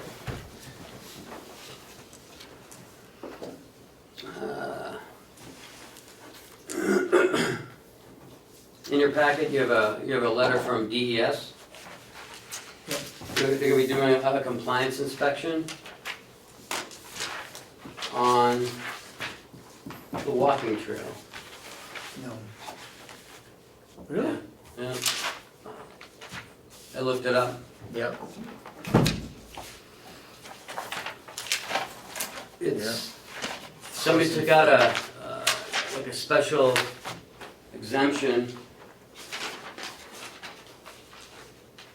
for county farm property for use by employees. A walking path is being created on the farm property. Is that something Wendy put in? We anticipate installing the following new crossings: one cross drainage culvert, gravel and/or geotextile fabric, crossing in 2 wet areas, points 1 and 5, and a footbridge crossing over a drainage area. A portion of the trail will follow an old skid trail, and one of our crossings involves rehabilitating an old stone fort Sounds like Winnie. on that skid trail. No, the trail has been modified, so let him look at it. Yeah, I mean, we don't have to be there. He's just gonna come down at some point because somebody took out a permit But, because it's in a water, a wetland. We had to, Wendy took it out because it was in the wetlands. you need to get a hold of Wendy and have a look at that, because the new design is going to cut back, so we're not gonna go across that culvert. Okay, so we're not gonna need that then. I don't think so. It depends, I mean, we made a new path, so they're gonna need to make sure that they understand it's, what we're looking for is something that's different. So they'll, So does Wendy understand this too? No, that's what I'm saying, you need to get a hold of her. Actually, it's not starting over there, it's starting right here, so going up to the cemetery, wherever that is. But is the wetland this they're talking about right here? Over here, yeah, No, Because it goes- yeah, it's right there. Because it goes right behind the yeah. parking lot. Right behind the But it's tank. gonna go in and it's gonna connect back into that Okay, so we're trail. not even gonna cross that It's not anymore. gonna cross that Okay. area. right, so there's probably, that's what I'm saying, you need to, it's a Okay. different course, it's not Yep. what they were applying for, we're not Right. putting in any bridges, you know, we're No. over the wetland, you know, we're, I mean, that should be relatively dry. Well, that's where phase we're at. 1. Phase 2, it does cross this wetland over here somewhere. There's a wetland, I remember, I think right Yeah. here. This will be done next year. Yeah, Okay. Permitting for that might be a little more complicated, but, I think what'll happen I mean, as long as this is in a fairly dry area and you're not building any crossings, you're just. No, it's all dry. And you're basically just helping fill in a path that's already there, right? He has to cut down a few trees, I think. Oh, it does, okay. There's a couple of trees that have. Yeah, but not many. No. So that should be, Okay, I understand it now. All right. and it's just for walking, there's other, it's a little easier rules for it's just a walking path. But Wendy ought to be involved in it and remark it. All right, I'll reach out to her. And she should be here when this person comes. Okay. They don't give a date, they're just gonna pop in. Well, didn't she say, should you have any questions? Why did he not be present? We'll Oh, attempt to and you wish provide advance notice prior to. Advance notice, yeah. Yeah, okay.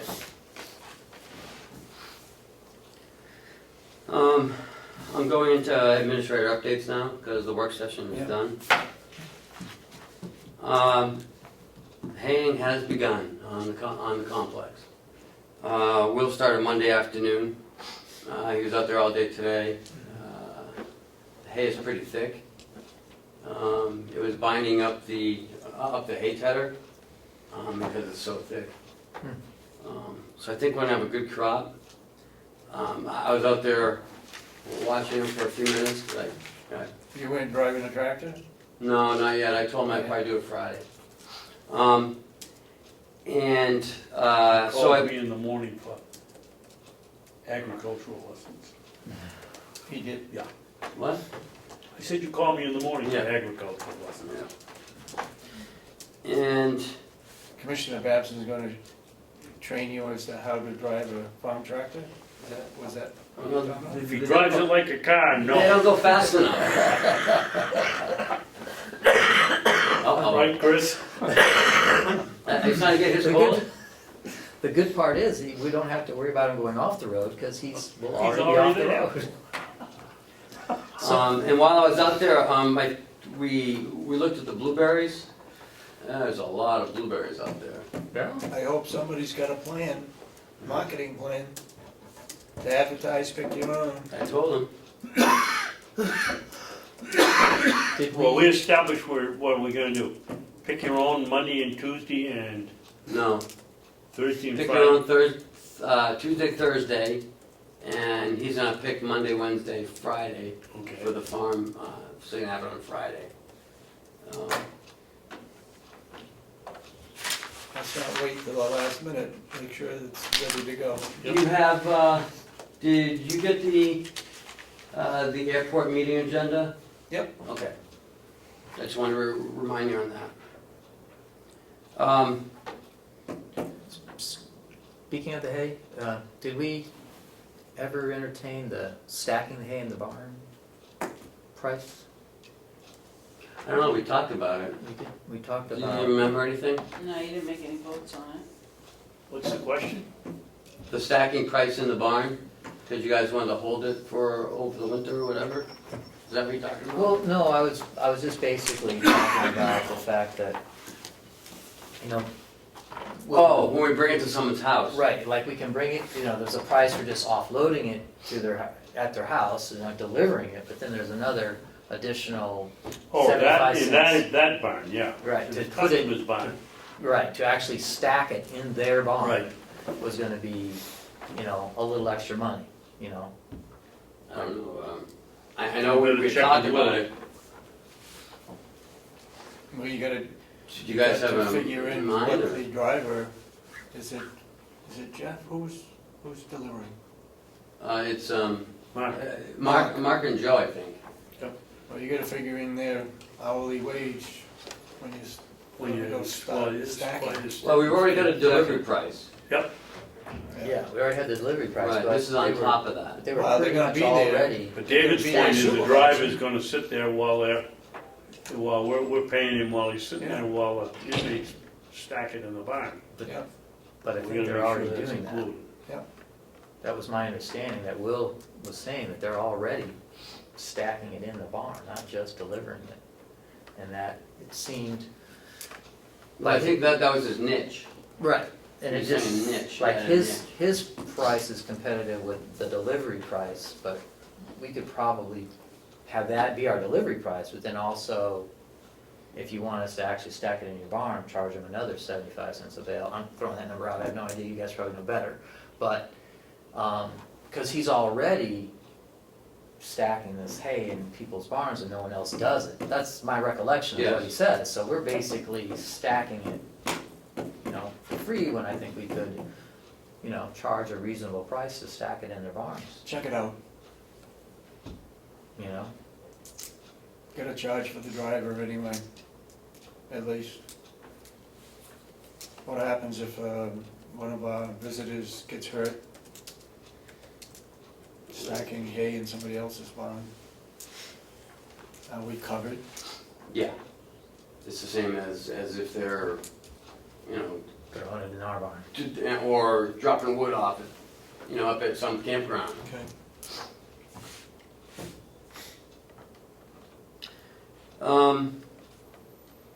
What do you think about, if you hold on to the hay until January, February, you can get, I sell round bales, so I don't know what you could get as an increase on. I paid almost rectangular $8 a bale this February. But, should we think about selling, we need the revenue to show people that we're in the business. If you hang on to it for February, you're not gonna get the revenue for this year. Right. The other option is to have people pick it up in the field and, No, put it in the barn and sell it out of the barn, Yeah. handle it twice? Yeah. Okay. I don't know, I mean, why can't we, as we're baling it, but it goes right on the wagon, so, yeah. Because that's how I get my best deals, I get $2.50 a bale if I get it out of the field. that doesn't increase our $3. revenue. That's when you That's sell right. it out in the That's field. right. Okay. So I was approached the other day downstairs by a visitor to the Registry of Deeds. He's a daily visitor, actually. And wanted to know where the nearest defibrillator machine is. I said, good question. I don't know. We don't Jail. have one. Sheriff's Department, isn't it? I don't know. I was gonna say Do you know? jail. You know, those are nursing home. Nursing home. Dispatch. Dispatch? Okay, so it's I thought upstairs, so, so if yeah. someone has a heart attack downstairs, we got one upstairs. Yeah. Are you sure? That's what Dominic told me How long ago did I tell you that? 3 weeks ago. Okay. Well, that's where I got my information. I thought it was in the Sheriff's Department too. Because, this person wanted to know if we would install one downstairs. Is he afraid we're gonna raise our prices? Is he gonna get a heart attack? Okay. I'm just asking, passing on information. Well, you ought to check to see where they are located. I think it should be posted. I mean, most places you go, Yeah. they tell you where. Well, we should at least tell Lisa, the Right. staff downstairs, people who work in the building, they should know where it is. Because if someone's having a heart attack, we go, I don't know, call 911. That's something I can do.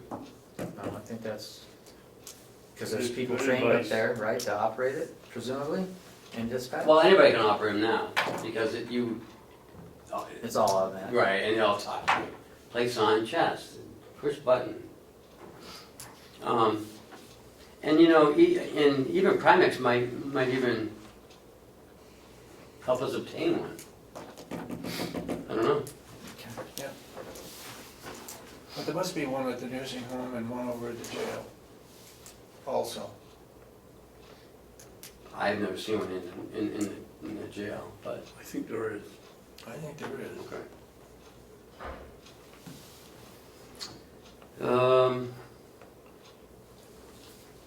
That's all I have. I did have some non-public, so. Did you have any updates? No. What's this pro share? Oh, Oh, right on. we got one share yesterday. Use more than what we got last year? It's about the same, it's a little less, right? We got 1.4 last year, we got 1.22 this year, Yeah. so. I just wanted, And what was budgeted, what did we budget for? 900? 900 or 950? Okay. Also, in your packet, I wanted to talk to you about when Jason was here, but I guess I missed it.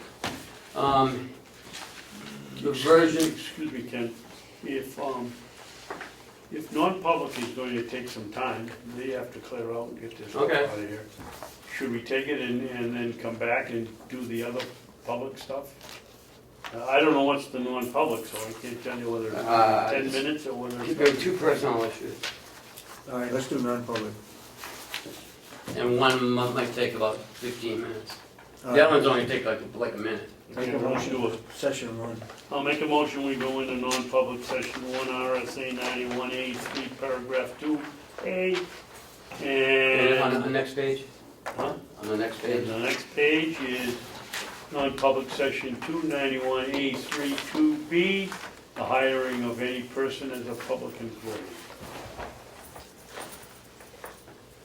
Second? Roll call. Commissioner Ahlgren, Yes. Commissioner Sorensen, Yes. Commissioner Babson. Yes. Okay, we're in non-public.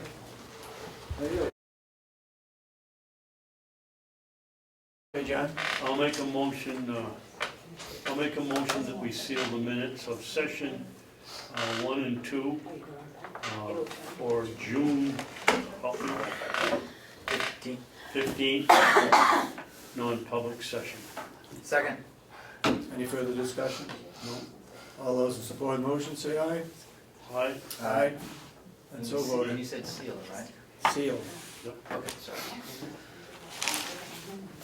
Okay. General public. Public input? I got a bunch of questions from what we heard about today already. There was some sort of switch that you want to buy, but you can't because you have to fix the sewer stuff. What is that switch? What does it do? How much does it cost? The transfers, No, go ahead, it's the board, unless you want me to answer it. Look at me. Go ahead, if you know the answer, answer it. Chris knows. yeah, the transfer switch, it's basically the switch that, from the generator so that it switches it over from generator to direct current from the power company. So it switches back and forth, the generator turns on, it has to switch to go to that power. So don't you need that? You need it, and it's operating currently, but it's getting old, and and I imagine, it's getting to the end of its useful life, so, it's an electrical part, so when it doesn't work, it doesn't work. And then the generator might as well not have gas, because it's not gonna transfer the power. And then the Culinary Academy, you said it's faced a lot of roadblocks. I'm not sure what you were referring to. Well, I think they've just had a lot of struggles hurdles that they had to jump over between having to get, they're in a conundrum because they don't have a lot of funds to get started with, but they have a lot of grants that they can apply for and get, And they don't have any assets. and they don't have any assets, so now they can't get this bond that DOE wants them to have to ensure that the students who enroll, if they do not complete what they say they're gonna do, will get their money back. And so, but there's hurdles with the delegation in the beginning, or was there no hurdle with the delegation? No, no problem with the delegation. Well, they did have a few requirements, Yeah, but But they were not major. they went road. Yeah.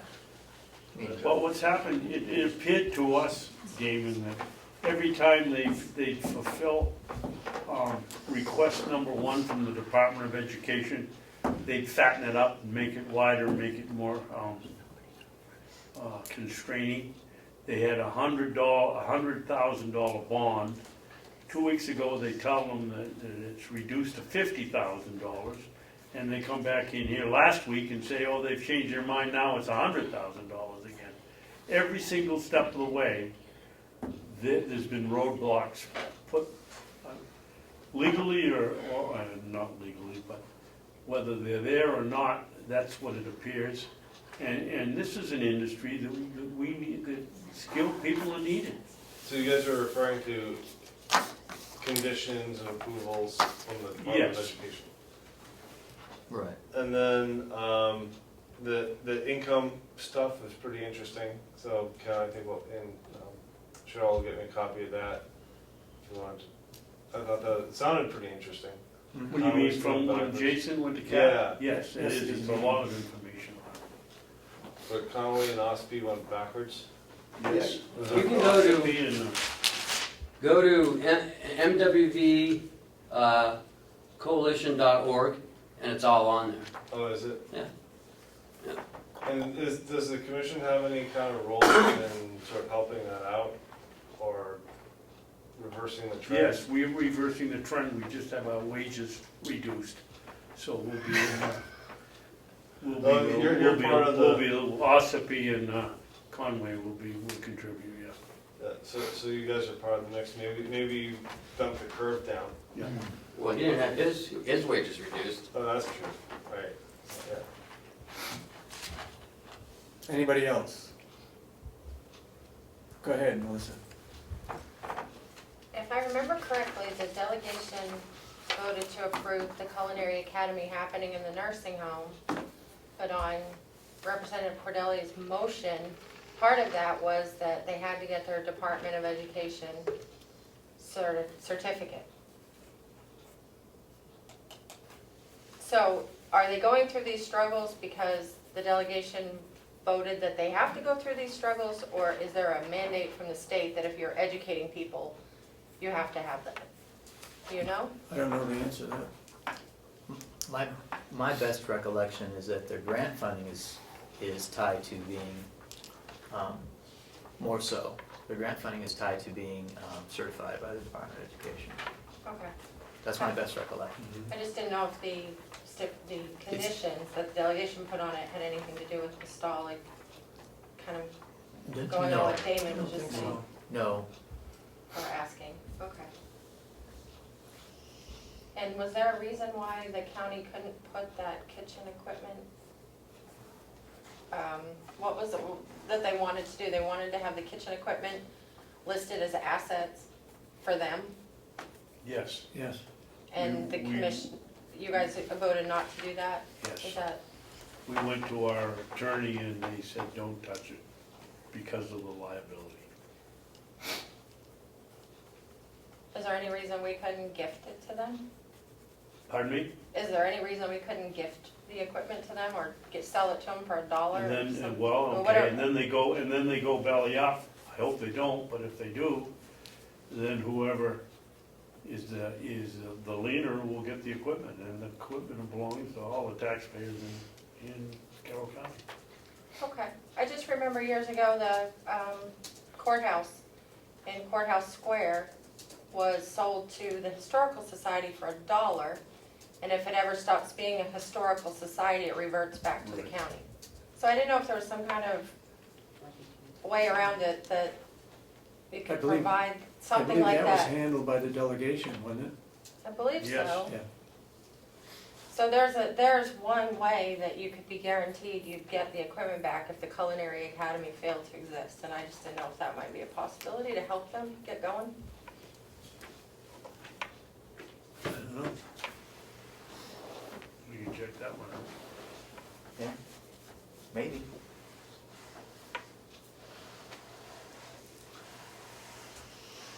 You Is gotta that put a what- value on the asset though, I think, somehow. Well, it has value. $1. Well, no, it has value. I mean, it would still work as an asset for them, but to you, you would be selling it to them for $1, it becomes their asset. So whoever deems what their asset is, I mean, you can bring in an appraiser to say what the value of the equipment that's left, but with the stipulation that if that school ever quits functioning, all the equipment that you list as your assets reverts back to the county. Because technically, right now, the Historical Society in Ossipee is responsible for everything related to the courthouse. The liability of it, the maintenance, all of it. But if they ever go out of business, Yeah, it all just, Well, that'd defeat the purpose of having an asset. yeah, exactly, it's not, it all sounds really good until you get down to the point when if they do go belly up, then somehow that asset now goes back to the county. You know, I know that the that historical. part of it, I think, is Sorry. where, I think that part of it is where it becomes maybe a little disingenuous, because they're being underwritten based on that as being an asset to help offset those costs when it's not really their asset. When Yeah. they leave, they have to give it back, so But it goes the same way, any improvements they've made over there, they can't take them away when they leave. Like the building improvements and stuff they've made, that becomes your asset should they go belly up, because they're not gonna take out 2x4s and ceiling tiles and stuff that they've put in, so it's basically apples to apples, what's considered an asset. Cause they've done work over there to improve it, they put in meters and stuff, they're not gonna pull those if they go belly up, it's gonna become your asset, so however that was written up, it would make sense that you could do the same with the equipment there. I mean, Well, you raise a weren't they good putting point. in a new dishwasher or something? they are, but that is their asset that they would take with them. Right. They won't remain, as I Okay. recall. Yes, that's correct. Okay. So but the difficulty in lies with our pledging of assets to put on their books that aren't really their assets is just not a very wise thing for the county to be doing. And that was pretty much, I think, the gist of what our attorney told us, it's just not a wise way of going about it. Is the county fully using that equipment at this time? For any purpose? No, but we considered it part of the lease, correct? We considered that equipment that's there as part of the lease payment that they're making. And then we in turn today put together, oh, you weren't here earlier, but Damon was, we're putting together a letter that says that we have an in-kind contribution to them of $3,000 a month based on the fact that all of that equipment in that facility has, based on the Yankee Peddler's fair market value of being $4,000 a month, but we're only charging $1,000 a month. So that part is already being encompassed. You guys were talking about the farm earlier and the pick your own program. Can you guys talk a little bit about what that means? And, Pick your own? yeah, well, I know what it means, but, okay, so there's gonna be certain days for blueberry, and is it just blueberries? And then you're talking about maybe charging for stacking of hay. It sounds like there's a whole, sort of farm, We're trying to come up with more revenue yep, this year. And Ken suggested, what was it, Tuesdays and Thursdays? Mhm. It's pick your own. People come in And on the weekends. and the weekend? Yeah. I Okay. thought Friday was gonna be our pick, and then we'd either retail them here or wholesale. Monday, Wednesday, Friday, we pick. Tuesday, Thursday, Saturday, Sunday is Oh, the okay, big one. okay. and It's so. $4 a quart. we're all Pick your own. And then, but they're also available, are they, the ones that the staff picks, are they available for the public, or are they for the nursing home and jail or wherever else? I believe they'd be. Well, the nursing available. home, Damon, is the public. We sell some out off the street, but the nursing home takes quite a bit of them too. The employees, not, we hope that the nursing home will take more of the nursing home $3 itself a pint? will take Was it? some, yep. So, All pick $3 a pint. all right, and this is new and never done before, right? Right. Well, Not here. Pick been your selling, own. Pick your own. pick was your never own done. is new, But your own is new to the county, yes. so I'm just giving you an opportunity to promote your new Yeah. program here, so. Yeah, thank you. They'll be the most delicious, plentiful blueberries in Carroll County. Absolutely. You And can, we anticipate that starting about what point? Usually it's in Last July. week of July. Last week of July? Okay. That's when it starts? Could be earlier. No, I think it's gonna be early. This season here is messed up, but it could Probably, be probably earlier. early, mid-July. Yeah, that's what I was thinking. Mine right now are the size of a pea. I don't know what these look like. Some are big and some, Are they? a lot of little ones though. Yeah. So we'll think it's about another 4 weeks. And so if somebody wants to do this, they just come during what hours? we haven't established, We haven't determined yet.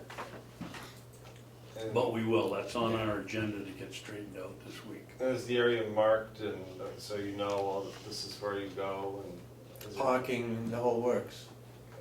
and you're developing all that, so people will understand. Which Kenny, maybe why he mowed down there, so people have a place to park when they come in from Mhm. the blueberries picking. And they also, we're able to weed rack around the bushes, so they're pretty, there's not so much hay sitting around. Where are the blueberry bushes? I've never actually seen. Across In from the the jail. field, yeah, in the field across from the jail. Okay, There's like 1,500 bushes. okay. Anybody else? Superfood, blueberries. They are. High in antioxidants.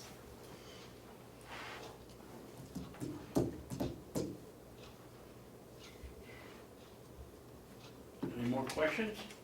Becky, you have a meeting with the farm group on Melissa too, coming up? Friday? Friday at 9. How's it going? A lot of information, a lot of questions.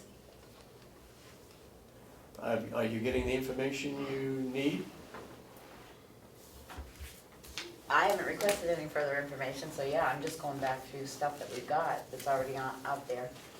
as we're getting down to it, we might have some more questions, but I think so. While we're at it, thank you for getting the contribution from the community school for the vegetable plants. We got- How's the hay production going this year? How's the hay production going Can I this go year? work on that? Well, I was Yeah. just telling you today, I Give that to fertilized my fields today, this year, with To the Melissa. same fertilizer we got here that we did. My field last year put up 19 round bales. I didn't even finish half of it today, and I've already got 15. Wow. So it's gonna be, if it's the same thing works out here, we're gonna, I think we did 6,000 bales, I'm predicting about 11,000. So he hasn't started baling it yet, he hasn't done a cut yet? He had problem with a tractor yesterday, so, Yeah, he cut today. okay. When are we gonna hear from Andy Kendall again? I think, Steve has been in contact with him and is keeping him up to date, and I talked to him last week. He emailed me, so I'm, keeping him up to date on what's going on. Is he making like a report, or is he like doing his own investigation? That's up to the farm. That information is old stuff. I've been cleaning out my desk and I've been finding that kind of a thing. Okay. How are we doing with wood processing? the wood processing is moving forward. We've just made some deliveries. The problem is that, or I guess it isn't a problem, we have enough wood here that's dry, softwood and hardwood. But if we're gonna sell the equipment, or forced to sell the equipment, then We haven't talked about selling any equipment. Delegation? I know, I said if we do, because we gotta make a decision whether we're gonna bring in more wood for next year. Because you can't sell dry wood on July 1st, it's you purchase June 1st. And we need to do some thinking about that, but we've been making wood deliveries. Just an off-the-wall question, because of the farm committee and stuff, making a first report in August and then more detailed report in November. The one in November, are you gonna invite people that are running for office? Because, no offense, I hate to say it, it's almost like a lame duck commission, because two of you aren't rerunning next year. So are you gonna invite people in that are running for the offices to hear the presentation, or is it going to be made to you guys and then come March, everything changes again? I would hope that it's a public meeting. Okay, Maybe the one in August might be yeah. information, but when the final report comes out, I'm hoping that it'd be for the taxpayers.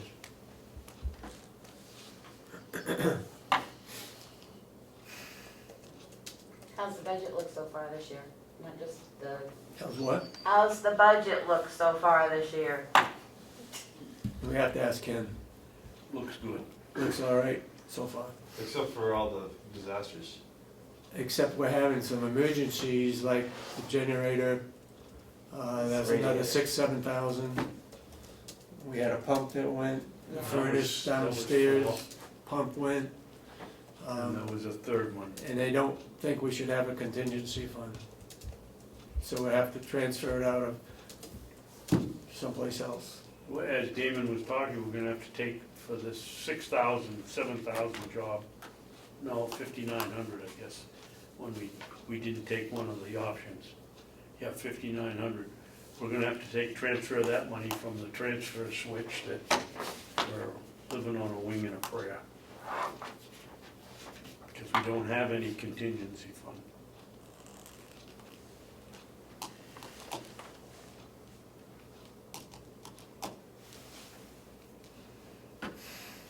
Yes, go ahead.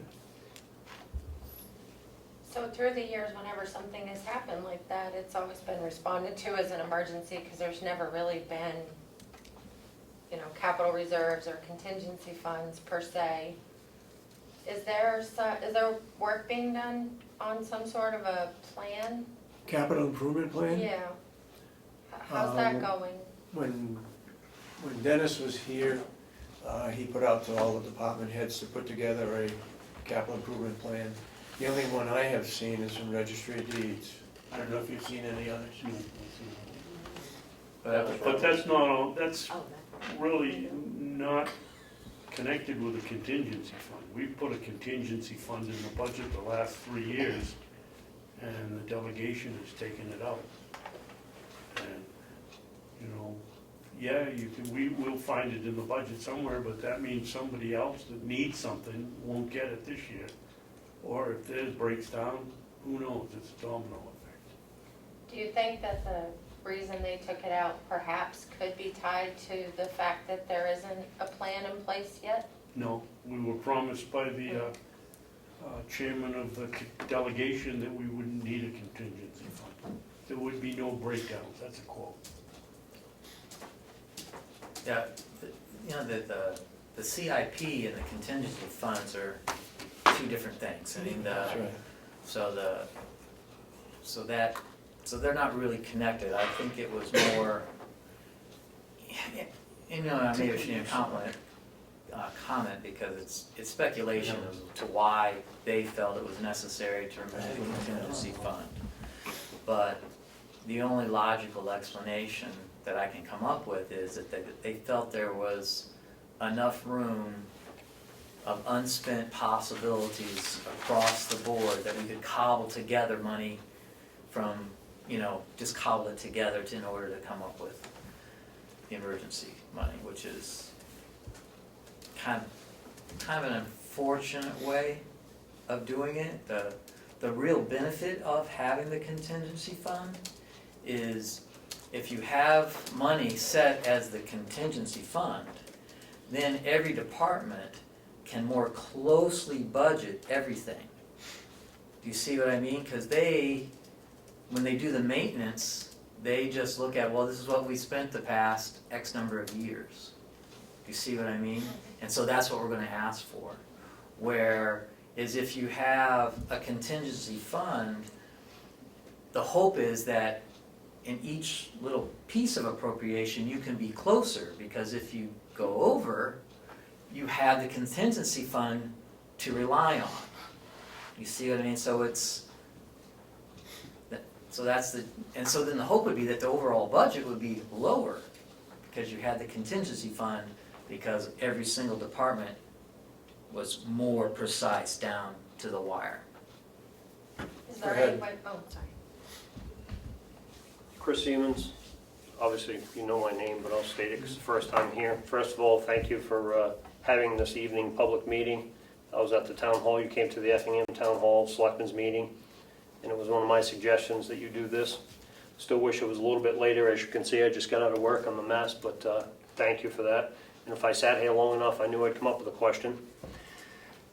Being through budget process myself a few times, often Dave's words, for the last 3 years anyway, you guys have attempted to have a contingency fund, but you haven't had any emergencies. You just basically said that. You haven't had any emergencies like this automatic switch on the generator and so forth at $6,000. Excuse me, Chris, no, that's incorrect. We've had emergencies all along. I was referring to the chairman of the delegation that told us this year we didn't need a contingency fund because we wouldn't have any breakdowns. Okay, so if your statement is true that you've attempted for the last 3 years, but you have had breakdowns, can you give me an example of what those are? And let me tell you why I asked that question.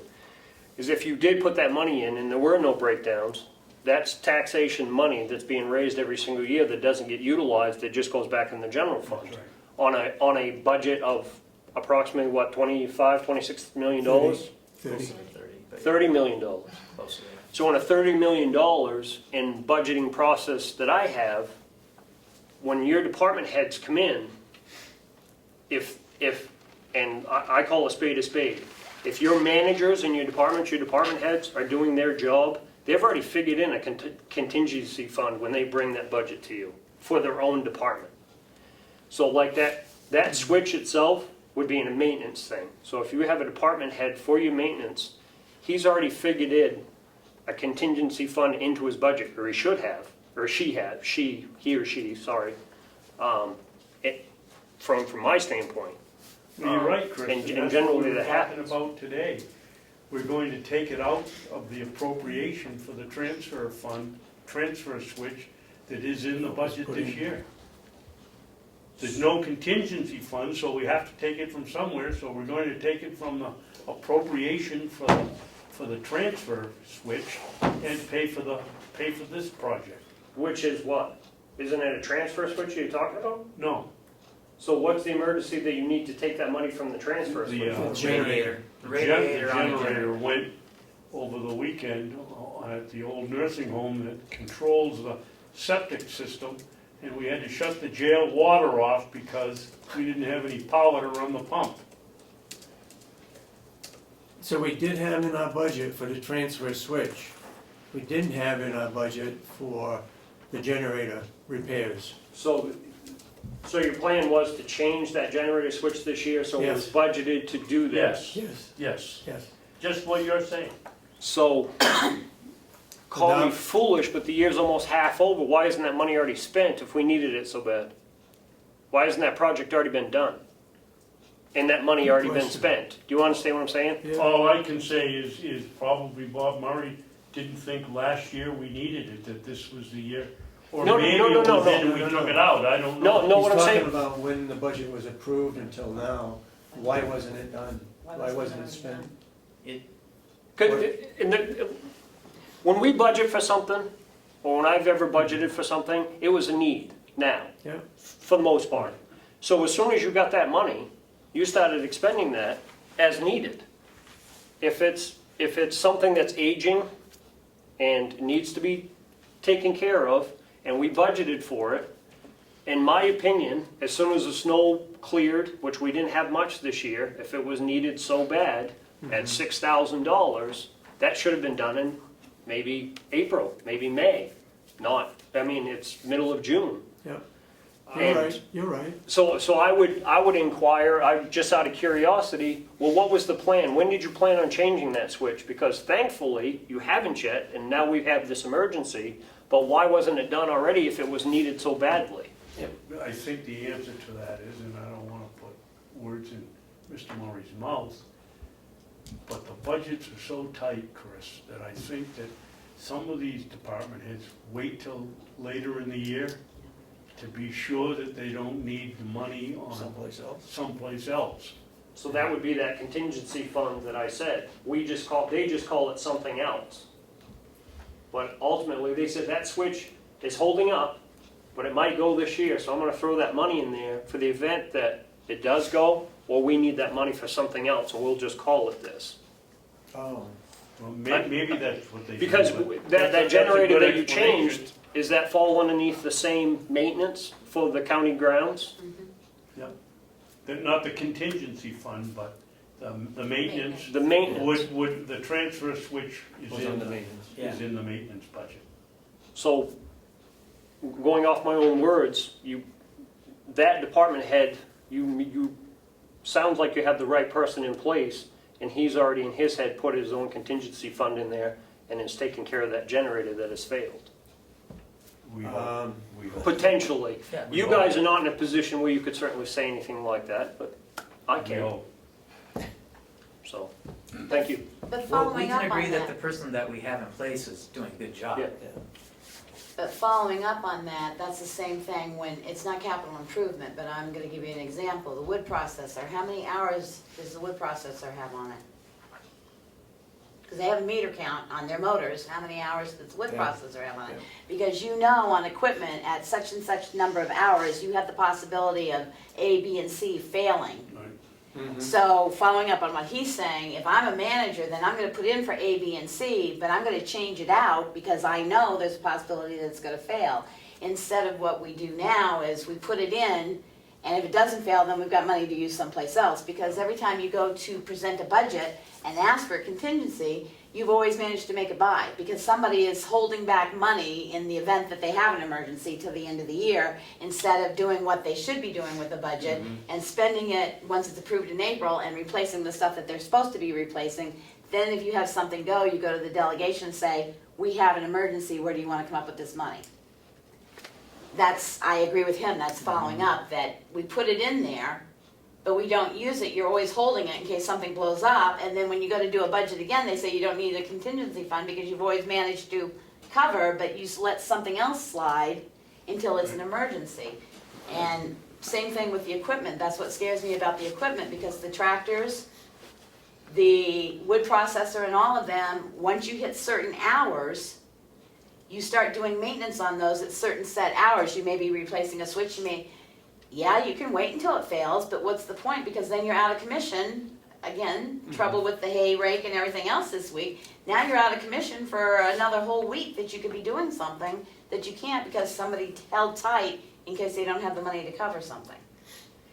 It's a strange way to do a budget, and that's why. Your point is well taken, that if we budget for it, we should spend it.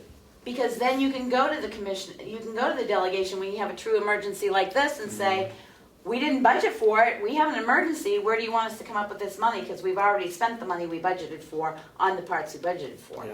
It's not really capital improvement, it's more like a preventive maintenance program on all your equipments. Yeah. Maybe, We do have a plan on the farm with the replacement of the plow trucks and so forth, that's already in there. I don't know if you've got that or not for your meetings, but. and maybe that results in better budgeting overall. If, instead of just voting to take it out of this line, you just went to the delegation and said, we've had this emergency and you need to have a special meeting because you didn't approve money for this. Yeah, it's a good And if that point. happened enough, Because then what happens if Maybe it they goes would- down, you need the transfer switch. Now you don't have any money for the transfer switch because you've moved it to something else. There's too many what ifs. scary. Go ahead, Damon. I do remember Umberger making the point that nothing will break. I do remember that comment, but do you remember when it happened? No. When what happened? When she made the comment? Yeah. I heard her say it 3 times in one meeting. You don't She remember which promised meeting us it there would was? be no need for a contingency. I But remember saying nothing would in break. fairness to her, she was being A little tongue in cheek. tongue in cheek.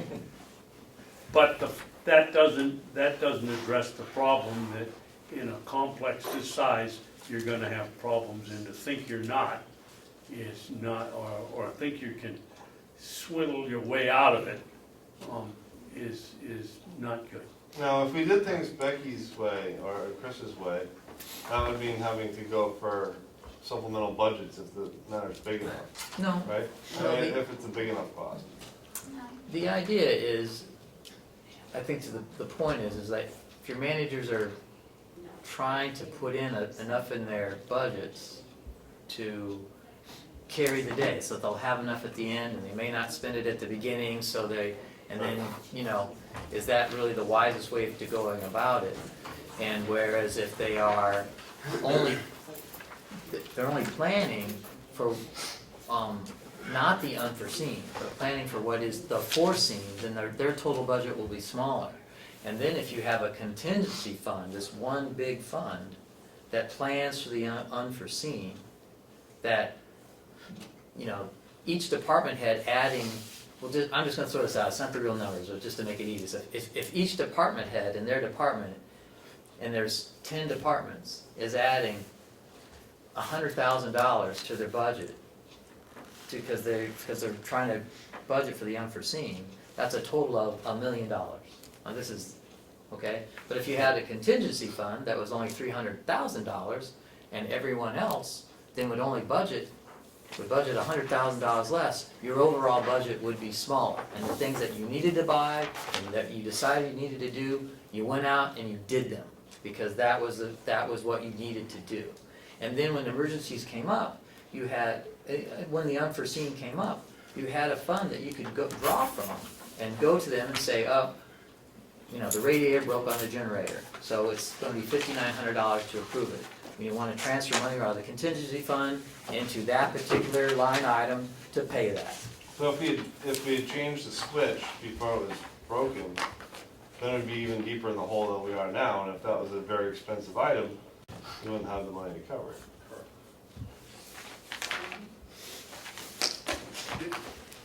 Go ahead. In my opinion, this all speaks to the importance of having a capital improvement plan.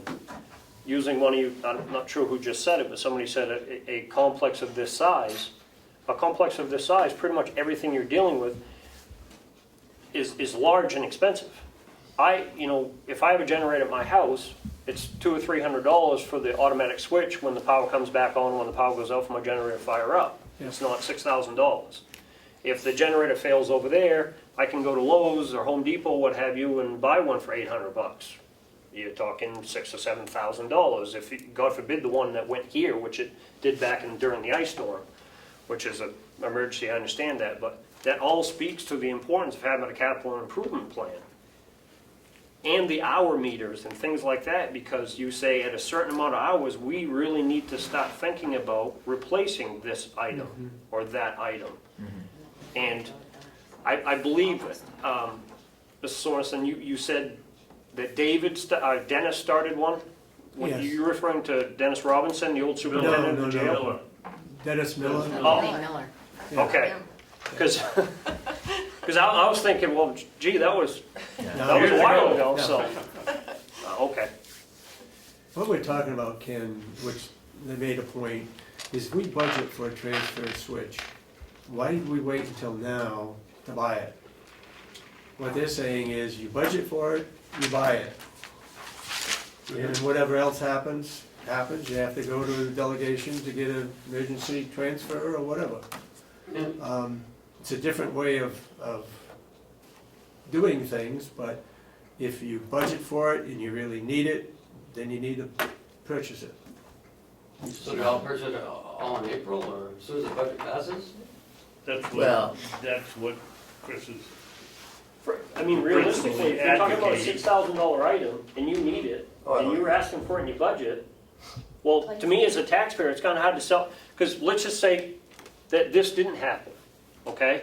That means that can anybody here tell me that it was scheduled to have that switch changed this week? Not this week. Most likely not, right? And it's the 15th of June.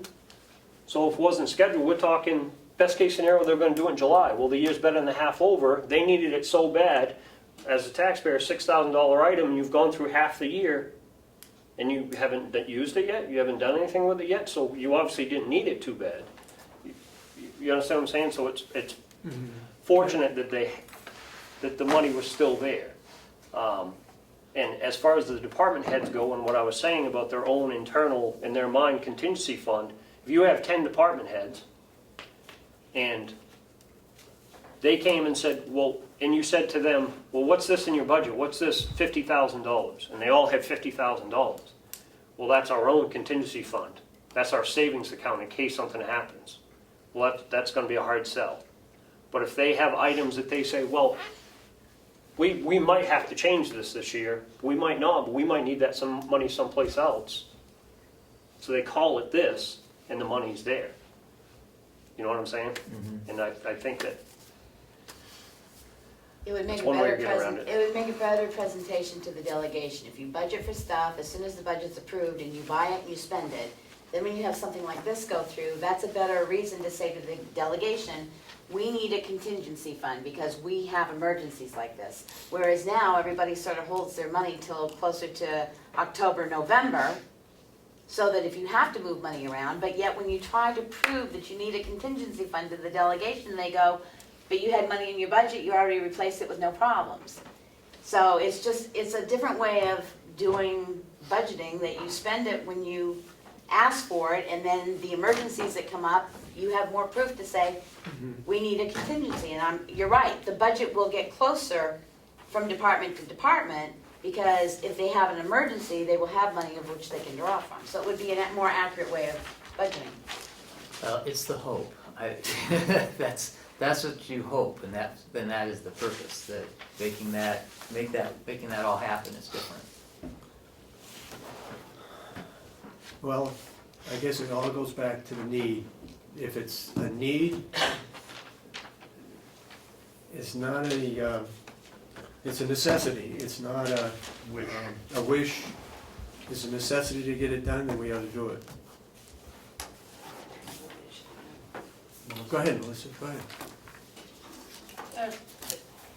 We also would have to take into consideration, however, that there's a cost to borrow money. So it certainly would be a cash flow issue, I would imagine, is when you can actually make these purchases. You couldn't just make them right out of the gate, because then these projects would end up costing you more because you have to borrow cash to make it happen.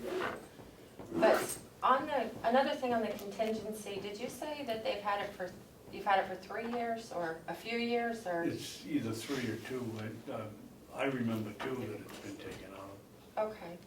And what, if I remember, or maybe I don't remember correctly, the reason why they said they were taking it out this year is to help pay for the forensic audit? No, they said nothing was gonna break this year. Well, and I understand that piece, but they were looking for money in the budget? Did they cut it for a specific? We don't They know. just said nothing would break, that was it. I couldn't remember exactly. Representative Umberger said that she's in no mood for a contingency. You know, what I don't understand is several of these representatives are also selectmen, and they have a contingency fund. They have a capital improvement fund for school buses, for other stuff, but yet they won't agree to have one at the county level. I just don't understand it. Well, I started one, so let's see where it goes. Okay. You started one, what, capital approval? Yeah. And that's the thing. Yeah, we handed out the forms last month at the department head meeting. Yeah. And they're due back next week. Most towns have a capital improvement plan. Yeah. Plus, they have a preventative maintenance program, because like I said, a lot of years, you never even depreciated stuff, and now you're getting into where you're looking at tractors, snow plows, and everything like that, that they're getting aged. Even the wood processor's getting aged, depending on the number of hours it has on it, that you need that information as well to determine what the cost is to produce your goods, because if you've got, you should have a preventative maintenance program that goes per hours and stuff, and that would also save you on your pumps and everything else, because it would say, you know, Which we do have it at the jail and here. but you need it for the rest of the complex now. The generator that. One piece at a time. The generator that failed, how old was that? Oh, He it was said a young between one. 45 to 45 47 years years. old. It's an old cat that I think came from government surplus way back, way back. It was for the old nursing home, the old nursing home and the old jail. And it's in a little house by itself, and it's old. So 2 parts, again, more evidence of a capital improvement plan necessity. And the second thing is, there's a cat commercial, John, if you want to sell that audio to them. So. This is Go ahead. changing direction a little bit. Just thinking back to last year, or maybe the year before, there was quite a concern at that time about at the nursing, admissions at the nursing home, and people that were having a true need, and residents, you know, getting first dibs. And do you have a sense of how that all panned out, and how the admission process is going? And I remember there was people that used to come every week, you know, kind of pushing on that issue, and they felt like Carroll County residents might not be getting a fair shake. My understanding right now is that it's based on need. Okay. And But- availability. Yeah, and availability, but it's mostly based on need. Okay. I had It's a heard- hardship for somebody to take care of this person, then they start to the top of the list, I guess. And I shouldn't say that because there's no list. It's just based on need as people request it. Okay. So there was just I had a concern during this budget year, as well as last year, with the increasing pressure from the delegation to up the revenue at the nursing home. Yeah, And looking at it at the time and like kind of looking forward or, you know, maybe getting a feel for what might be happening now, I had concern that are we still staying with our mission to serve the people in need of Carroll County? yeah. Or are we trying really, maybe too hard to make money? And I'm worried about that balance because it feels like it's shifting and some other things have, there's a reason why there's a Carroll County home, or originally there was. And I feel like the underserved populations, we're kind of setting them aside a little bit in the zest for making money. I agree with you 100%. And when the subcommittee brought that up, I couldn't see putting 25% here because we're gonna get more revenue, or 50% over here. They put it on percentages. It should be based on the need and not necessarily on the revenue. It was traditionally known, I believe, as a place where if you had nowhere else to go, Yeah. you could come to the county home, and as taxpayers, that's going to cost us money. But there's an underserved population that has needs, and as a county, maybe that's what we should be doing. But I'm concerned as a taxpayer that in our, you know, striving to make the dollar, we're favoring skilled rehab turnarounds over people who genuinely need long-term care beds. And I don't know if I'm off base or I hope you're wrong, Melissa. it feels, I get No, I the don't. sense, I it think just she's feels right. that, it Well, I feels say, this I hope way. she's wrong, but it seems to us that the emphasis has been put on revenue here in the last couple of years. And, the, some members of the community that should be in there aren't getting it. I also understand that we've gone from, 3.5 or almost 4-day lag time from when somebody passes to when we fill the bed to just about a day. Yeah, that's And great. that pressure comes, you don't wanna leave the room open at $350 a day, fill it, so if somebody dies, they get on the phone and find out who's, I hate to say the word available, but who can be moved in immediately and start paying. And I think the emphasis has gone on raising revenue. And if I Well, I could, think that changed because we had a change in our doctor. The Oh, doctor was the one that was times holding change, it up. yeah. The time, the days out empty have shrunk way down. Yeah, Because of the we dog. got a different doctor. And he, a phone call to him would say, yes, bring him in. Yep. Where the other one, I don't know what he did. You could call 5-6 times. And there was, I mean, if you look back at the history of the Carroll County complex and the farm and how the farm used to operate as a poor farm and it was an almshouse, and there was a whole different dynamic here Yep. back then. Yep. Another piece of it that I have to say bothers me a little bit is that we've gotten away from in the wood production because campfire wood makes more money. We don't sell cordwood to cap anymore.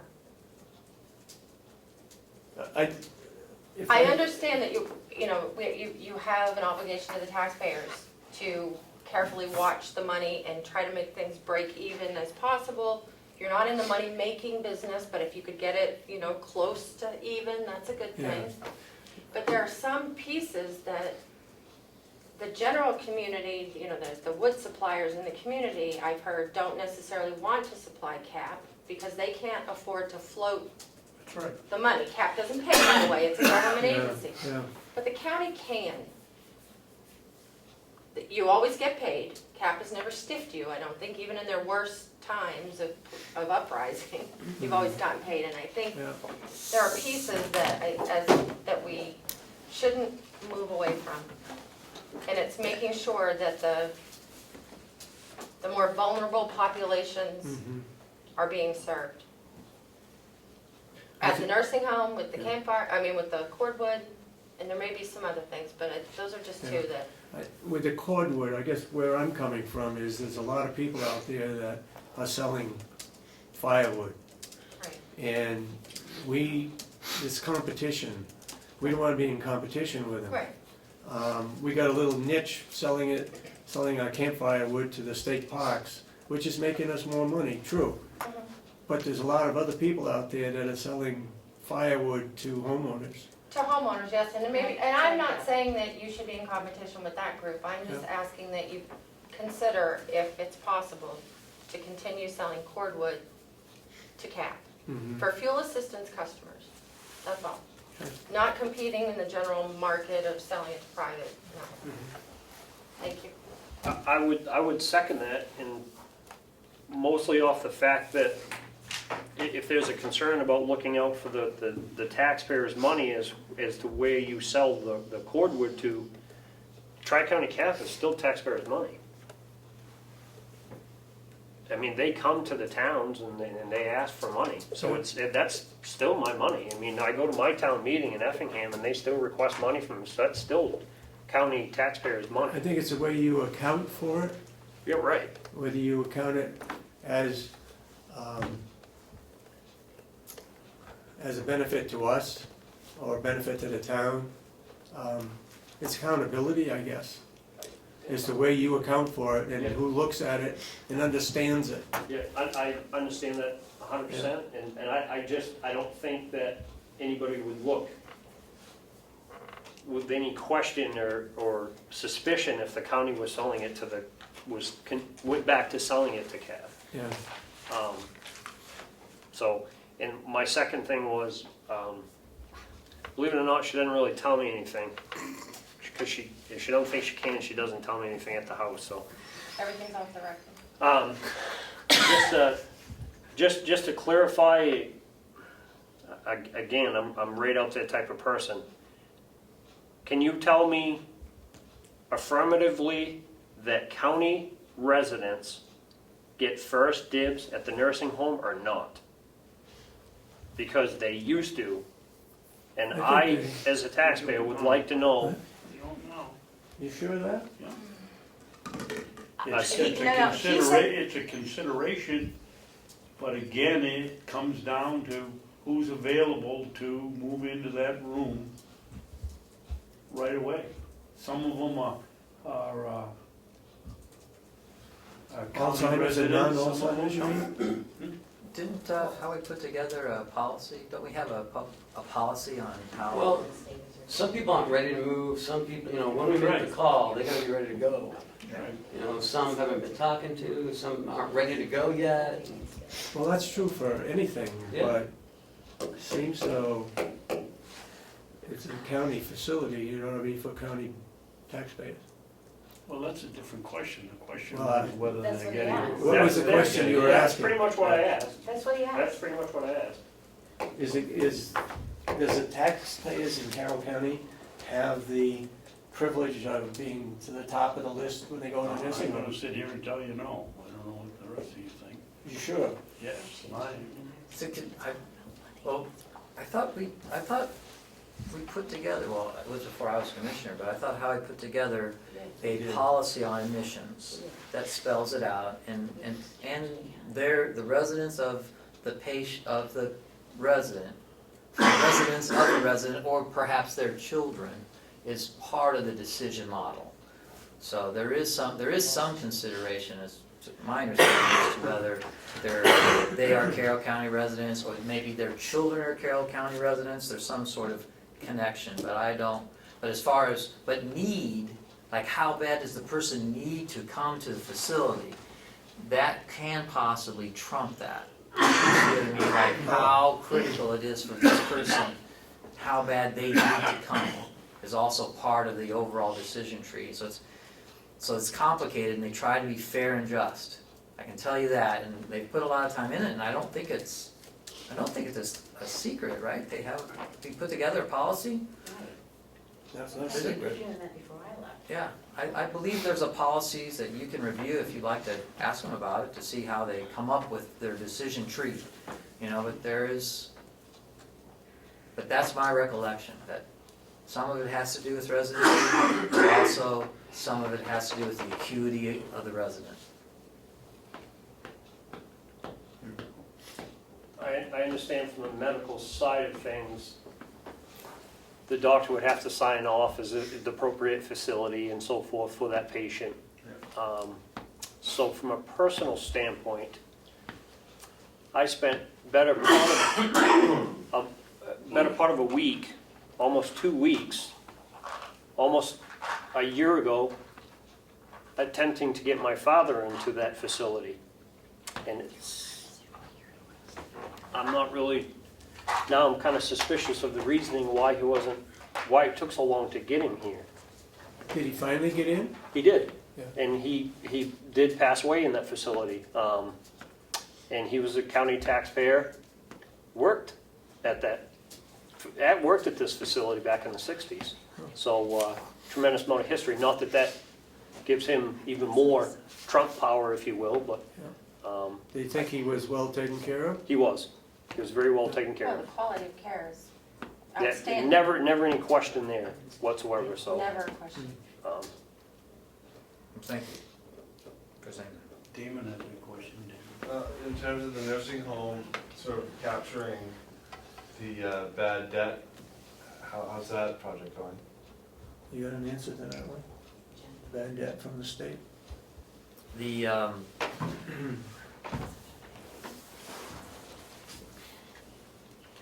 It's going, I can say it's going well, the bad debt is going well, it's kind of a dichotomy there, but it runs around 2% a year of what we bill does not get collected. And from the last report that we received from last year, it was on that track, a little over 2%. No, but there's a backup from like 2008, because it wasn't accounted for since 2008. Have you, and somebody in the office was actively billing and trying to collect that Still $2 is. million chunk, are we $1.5 million, or are we? She just got a sizable check this, yesterday from 2010. So, So you don't have those totals off the top of your head, no. but it's actually gaining some steam, momentum. We can find out for you. Okay, that'd be interesting to know. To follow up on Damien though, we don't have that issue now with what she's billing out because she's got all immediate, electronic. because she's electronic, she has the immediate turnaround, so you won't see those big things hanging out there as much as you used to. Yep. Because it used to be hand paper filed, which would take months and months and months because it's 30 pages per form to hand file it, and now she can do it all electronically. So if a glitch shows up and they deny something, she can immediately go in, see what they've denied, and rebill it out. Question concerning fuel charges. Only because I know at the gas pump, the price of gasoline keeps going up, and I know we budgeted very tightly on fuel. Does it look like we're gonna have enough for fuel for the remainder of the year? Because it's jumping 10, 20 cents at a whack here. We're gonna run out of fuel money? Why are you asking me? I drive a Prius, I get 50 miles a gallon. I do too. Okay. No, you were always the one that, Well, the cautioned. contract was with propane. That's propane. She's No, talking but I'm about asking fuel about for the vehicles. equipment, like the trucks and stuff. I mean, we budgeted very, very closely, Oh, yes. and the price has probably jumped 30 cents since we set budget rates. Is this Becky, I gonna be can't another? remember what we used for a figure on budgeting, or will we used on the farm. Well, I know you switched to the different cards where they can get something at any, instead of going with just the state pumps down. We've always gone to Irving or, and some of the guys, if they see a cheap one, fill up and give us the chip, and we pay it, on their reimbursement check. But the sheriff's department switched to another accounting firm that gives us figures, and I think don't quote me, but I think a rebate on the gallons at the end of the year. I'm not sure of that, but I know they switched the provider who gives us more information on which car is burning the gas and who's driving it.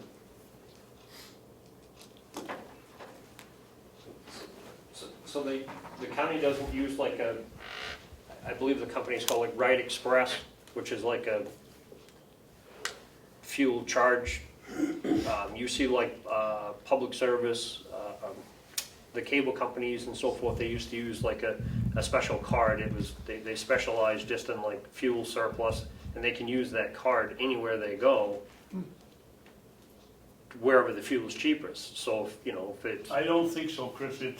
It's the company's from Maine, and everything on it is Irving, as far as I can remember. Isn't that right, Ken? No. Okay, what's the truth? We use a Wex card. Okay. It's similar to Rite Express, and we can go anywhere we want. And we don't pay any of the fuel tax. Tax. okay, And we do get a 2% rebate. okay. So That was only what, Huh? 8% wrong, 10% wrong? I'm not. Yeah, I'm not saying you were wrong. that was wrong. Go ahead, Melissa. I know you're scheduled to adjourn this at 6 o'clock, so wanted to say thank you for having a meeting in the evening, and would ask if you might consider, maybe as it gets closer, like in the fall, or, at the end of summer, having maybe one later in the evening as you start to talk about Want budgets. to talk about the and- budget Yeah, sometime in September? before your presentation in December, because that usually happens on a Monday or Friday morning, and people can't really attend that. But Well, thank What you, happened thank if you for coming. What happened if we had it once a month? What would be, we have to get our work done, so what would be a good hour for the public? I mean, we've heard we can't come in the morning because we work. Well, we had it at 5 o'clock, 6 o'clock, you could still come and nobody shows up. there's a lot of activities going on still right now. School In is still in summertime. session, there's after-school sports, there's graduations in the middle, and, it's a busy time for people, right? It's always a busy time for people. But traditionally, I've found that when selectmen's meetings are held later in the evening, then you have a better turnout, and that might work for a commissioners meeting as well. The only other piece of it, though, I found out that you were having this meeting. I try to stay on top of things, but I found out you were having this evening meeting because I read an article in the Daily Sun yesterday. Yeah. So maybe, just a little extra publicity ahead of it would have encouraged. I called 2 We radio called radio stations and they stations. put it on the Yeah. radio. David was kind of putting the paper. And I would have No been happy- offense, David, but I don't think I listen to the same kind of music you do. Don't be too sure about that. You never listen to music anyway. If I had a little extra time, I probably could have encouraged, at least a handful of people who have never been to come and see what it's all about. And so, just, Well, we're giving this a test, and there's a consideration for us to consider doing it on a I think it monthly or would be quarterly good, basis. We're looking first at part that. of September, when we start our budgeting, to get public input on the budget and support. Or even if you do your public hearing on your budget, if you did it like at 7 o'clock at night instead of 8:30 in the morning. Yeah, The other thing I have to follow up on that is, at some point, can we consider doing something with the webpage? Because the webpage is not an easy navigational tool for most people to use. I mean, you really sort of have to hunt and pick. Even today, I had to hunt and pick where I had found previous information because I couldn't remember where I found it. It took me about 3 tries. do you have any experience in putting together a webpage? I am gonna redo that. It's 'Cause the it most is, it's difficult bothersome. thing to navigate, it's difficult to find anything, it's a horrible webpage. And I'm gonna contract with a young man who's very talented in that area, and we'll get a new webpage up and running. Good. is that going out to bid? No. Thank you. I had to ask. Are you all finished? I like the webpage. I'm You used to would. You're a slow learner, David. There's always one outlier, Yeah. I got it I- down. Just Well, adding, thank you. thank you again for having the late meeting. Thank you to the, obviously you guys are elected and you work for us. I suppose you all work for us, but I know it does require your staff members to be here later as well. A little bit later would be nice. I do get out of work at 4:30, so 5 o'clock did make it. I'll be perfectly honest with you, I forgot. Met her on the way here and she said, "What, you're not going?" We were supposed to meet here, so. But if people do get out of work at 5 o'clock, by the time they do whatever, they may say, well, they've already started. If they're gonna adjourn at 6, it's only an hour meeting. They get out of work at 5, they're probably not gonna bother. Maybe if it was a little bit later, you might. You may not, but you might get a better turnout. Okay. Um, Well, we thank you Thanks for trying. for coming anyway. And thank you for your traveling roadshow, going to all the different Towns? selectmen's meetings. Yeah, It's- we're gonna start that up again on August. It was interesting, we had support from the selectmen. Mhm. Oh, okay. Tamworth, Albany, was a couple of them that wrote letters supporting our budget. Yeah, we had some good turnout in Chatham. Chatham was a long ways ago. Everybody going to Jackson Which too. reminds That was a me, good you one. better have the sheriff, at least a deputy, go up through Chatham and drive around and be visible. Because they didn't feel that they should be paying anything to the sheriff's department because they never see him. So, well, We anyway, had Stellar community. one board of selectmen, and I'm not gonna mention the town, we introduced ourselves and he said, "What do you guys do?" That it was important that you went, right? Yep. And I hope you include that in this year's annual meeting, that you actually went to the towns and put yourself out there in your annual report, because it does make a big difference when you go out to the towns themselves.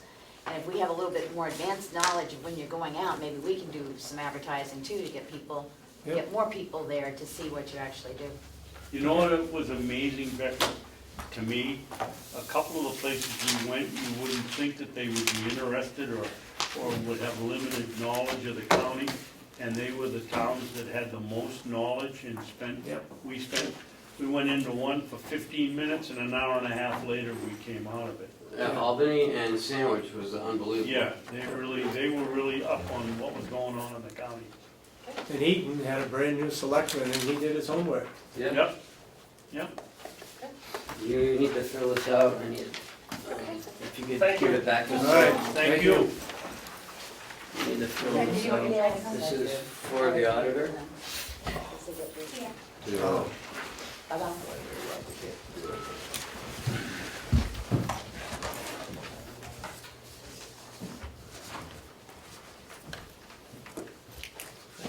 Is there any more business other than just signing stuff? Yeah. Oh, no, we're only signing stuff, that's it. Non-public minutes. Don't forget to send me That's that file about the wages. I answered them. It's better if you go on the website, Oh, because right. it's color. This is all black and white. You told me the website, what is it again? No wonder you can't get any stories right, you don't write anything down. Oh, come on. www.mwvcoalition.org. Financial reporting. Okay. Mount Washington Valley Coalition.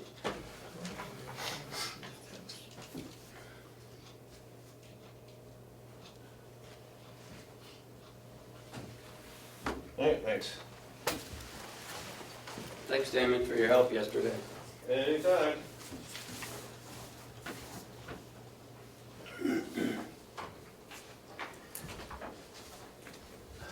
Number 4, does that include employees?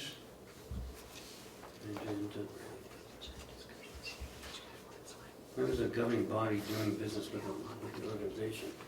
What do you mean? No, the employees work here. Well, they have a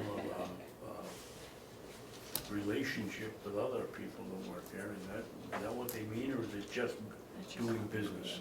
You have the job description. Oh, Just- thank you. Just doing business. Okay.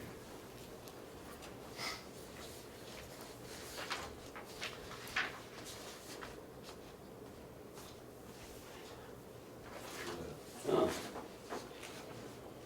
they sign last week's minutes? Okay.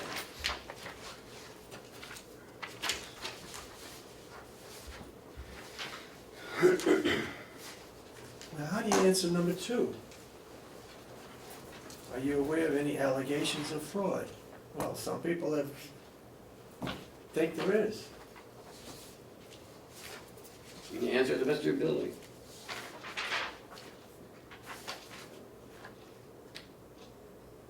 I'd answer two of those papers. And I still haven't answered one of them.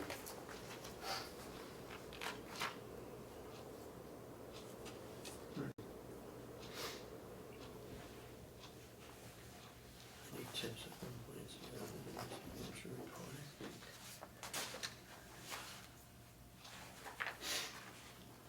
I don't think so.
You done with these? No.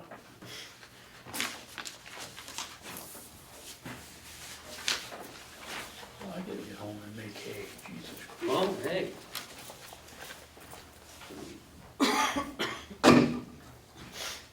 Get all day to make hay. This is what you do for work. It's your responsibility.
Okay.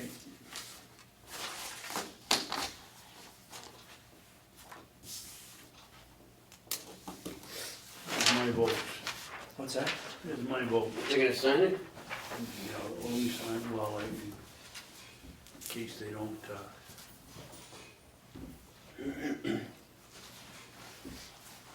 Gosh, I didn't know I'd have enough time to do them, all this stuff.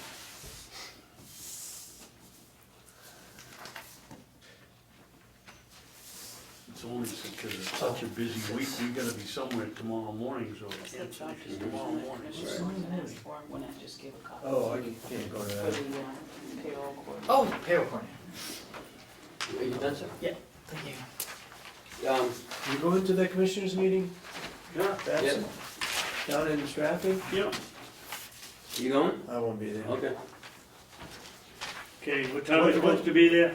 What's supposed to be 10 coming? o'clock. Okay, I'll see you there Yeah, at the Stratford County Complex, right? at the courthouse. The courthouse. That's where, what's his name, the old cooperative extension Yes, was the bodyguard Yes. downstairs? yes. Okay. Where's the courthouse on the complex? Is it on the complex? Yeah, it's right on Main Street. Huh. It's right on County Farm Road. Oh, really? You never been there? You must have gone there. Not, I don't think so, the courthouse. Are we all set? My vote's on there registered. You make a motion to adjourn? I'll make a motion that we adjourn. Second. You're just gonna. All those in support of the motion say I aye. left early last week too. Do I hear an aye? David, well, I gotta sign that. Aye. do we, are you gonna say we're releasing, Or sealing them all. or do we have to worry about it? These are last week's minutes. Then they're all sealed. They're all sealed. Yeah, they're all We sealed. Okay. We're just signing off on it. All right, gotta run. Do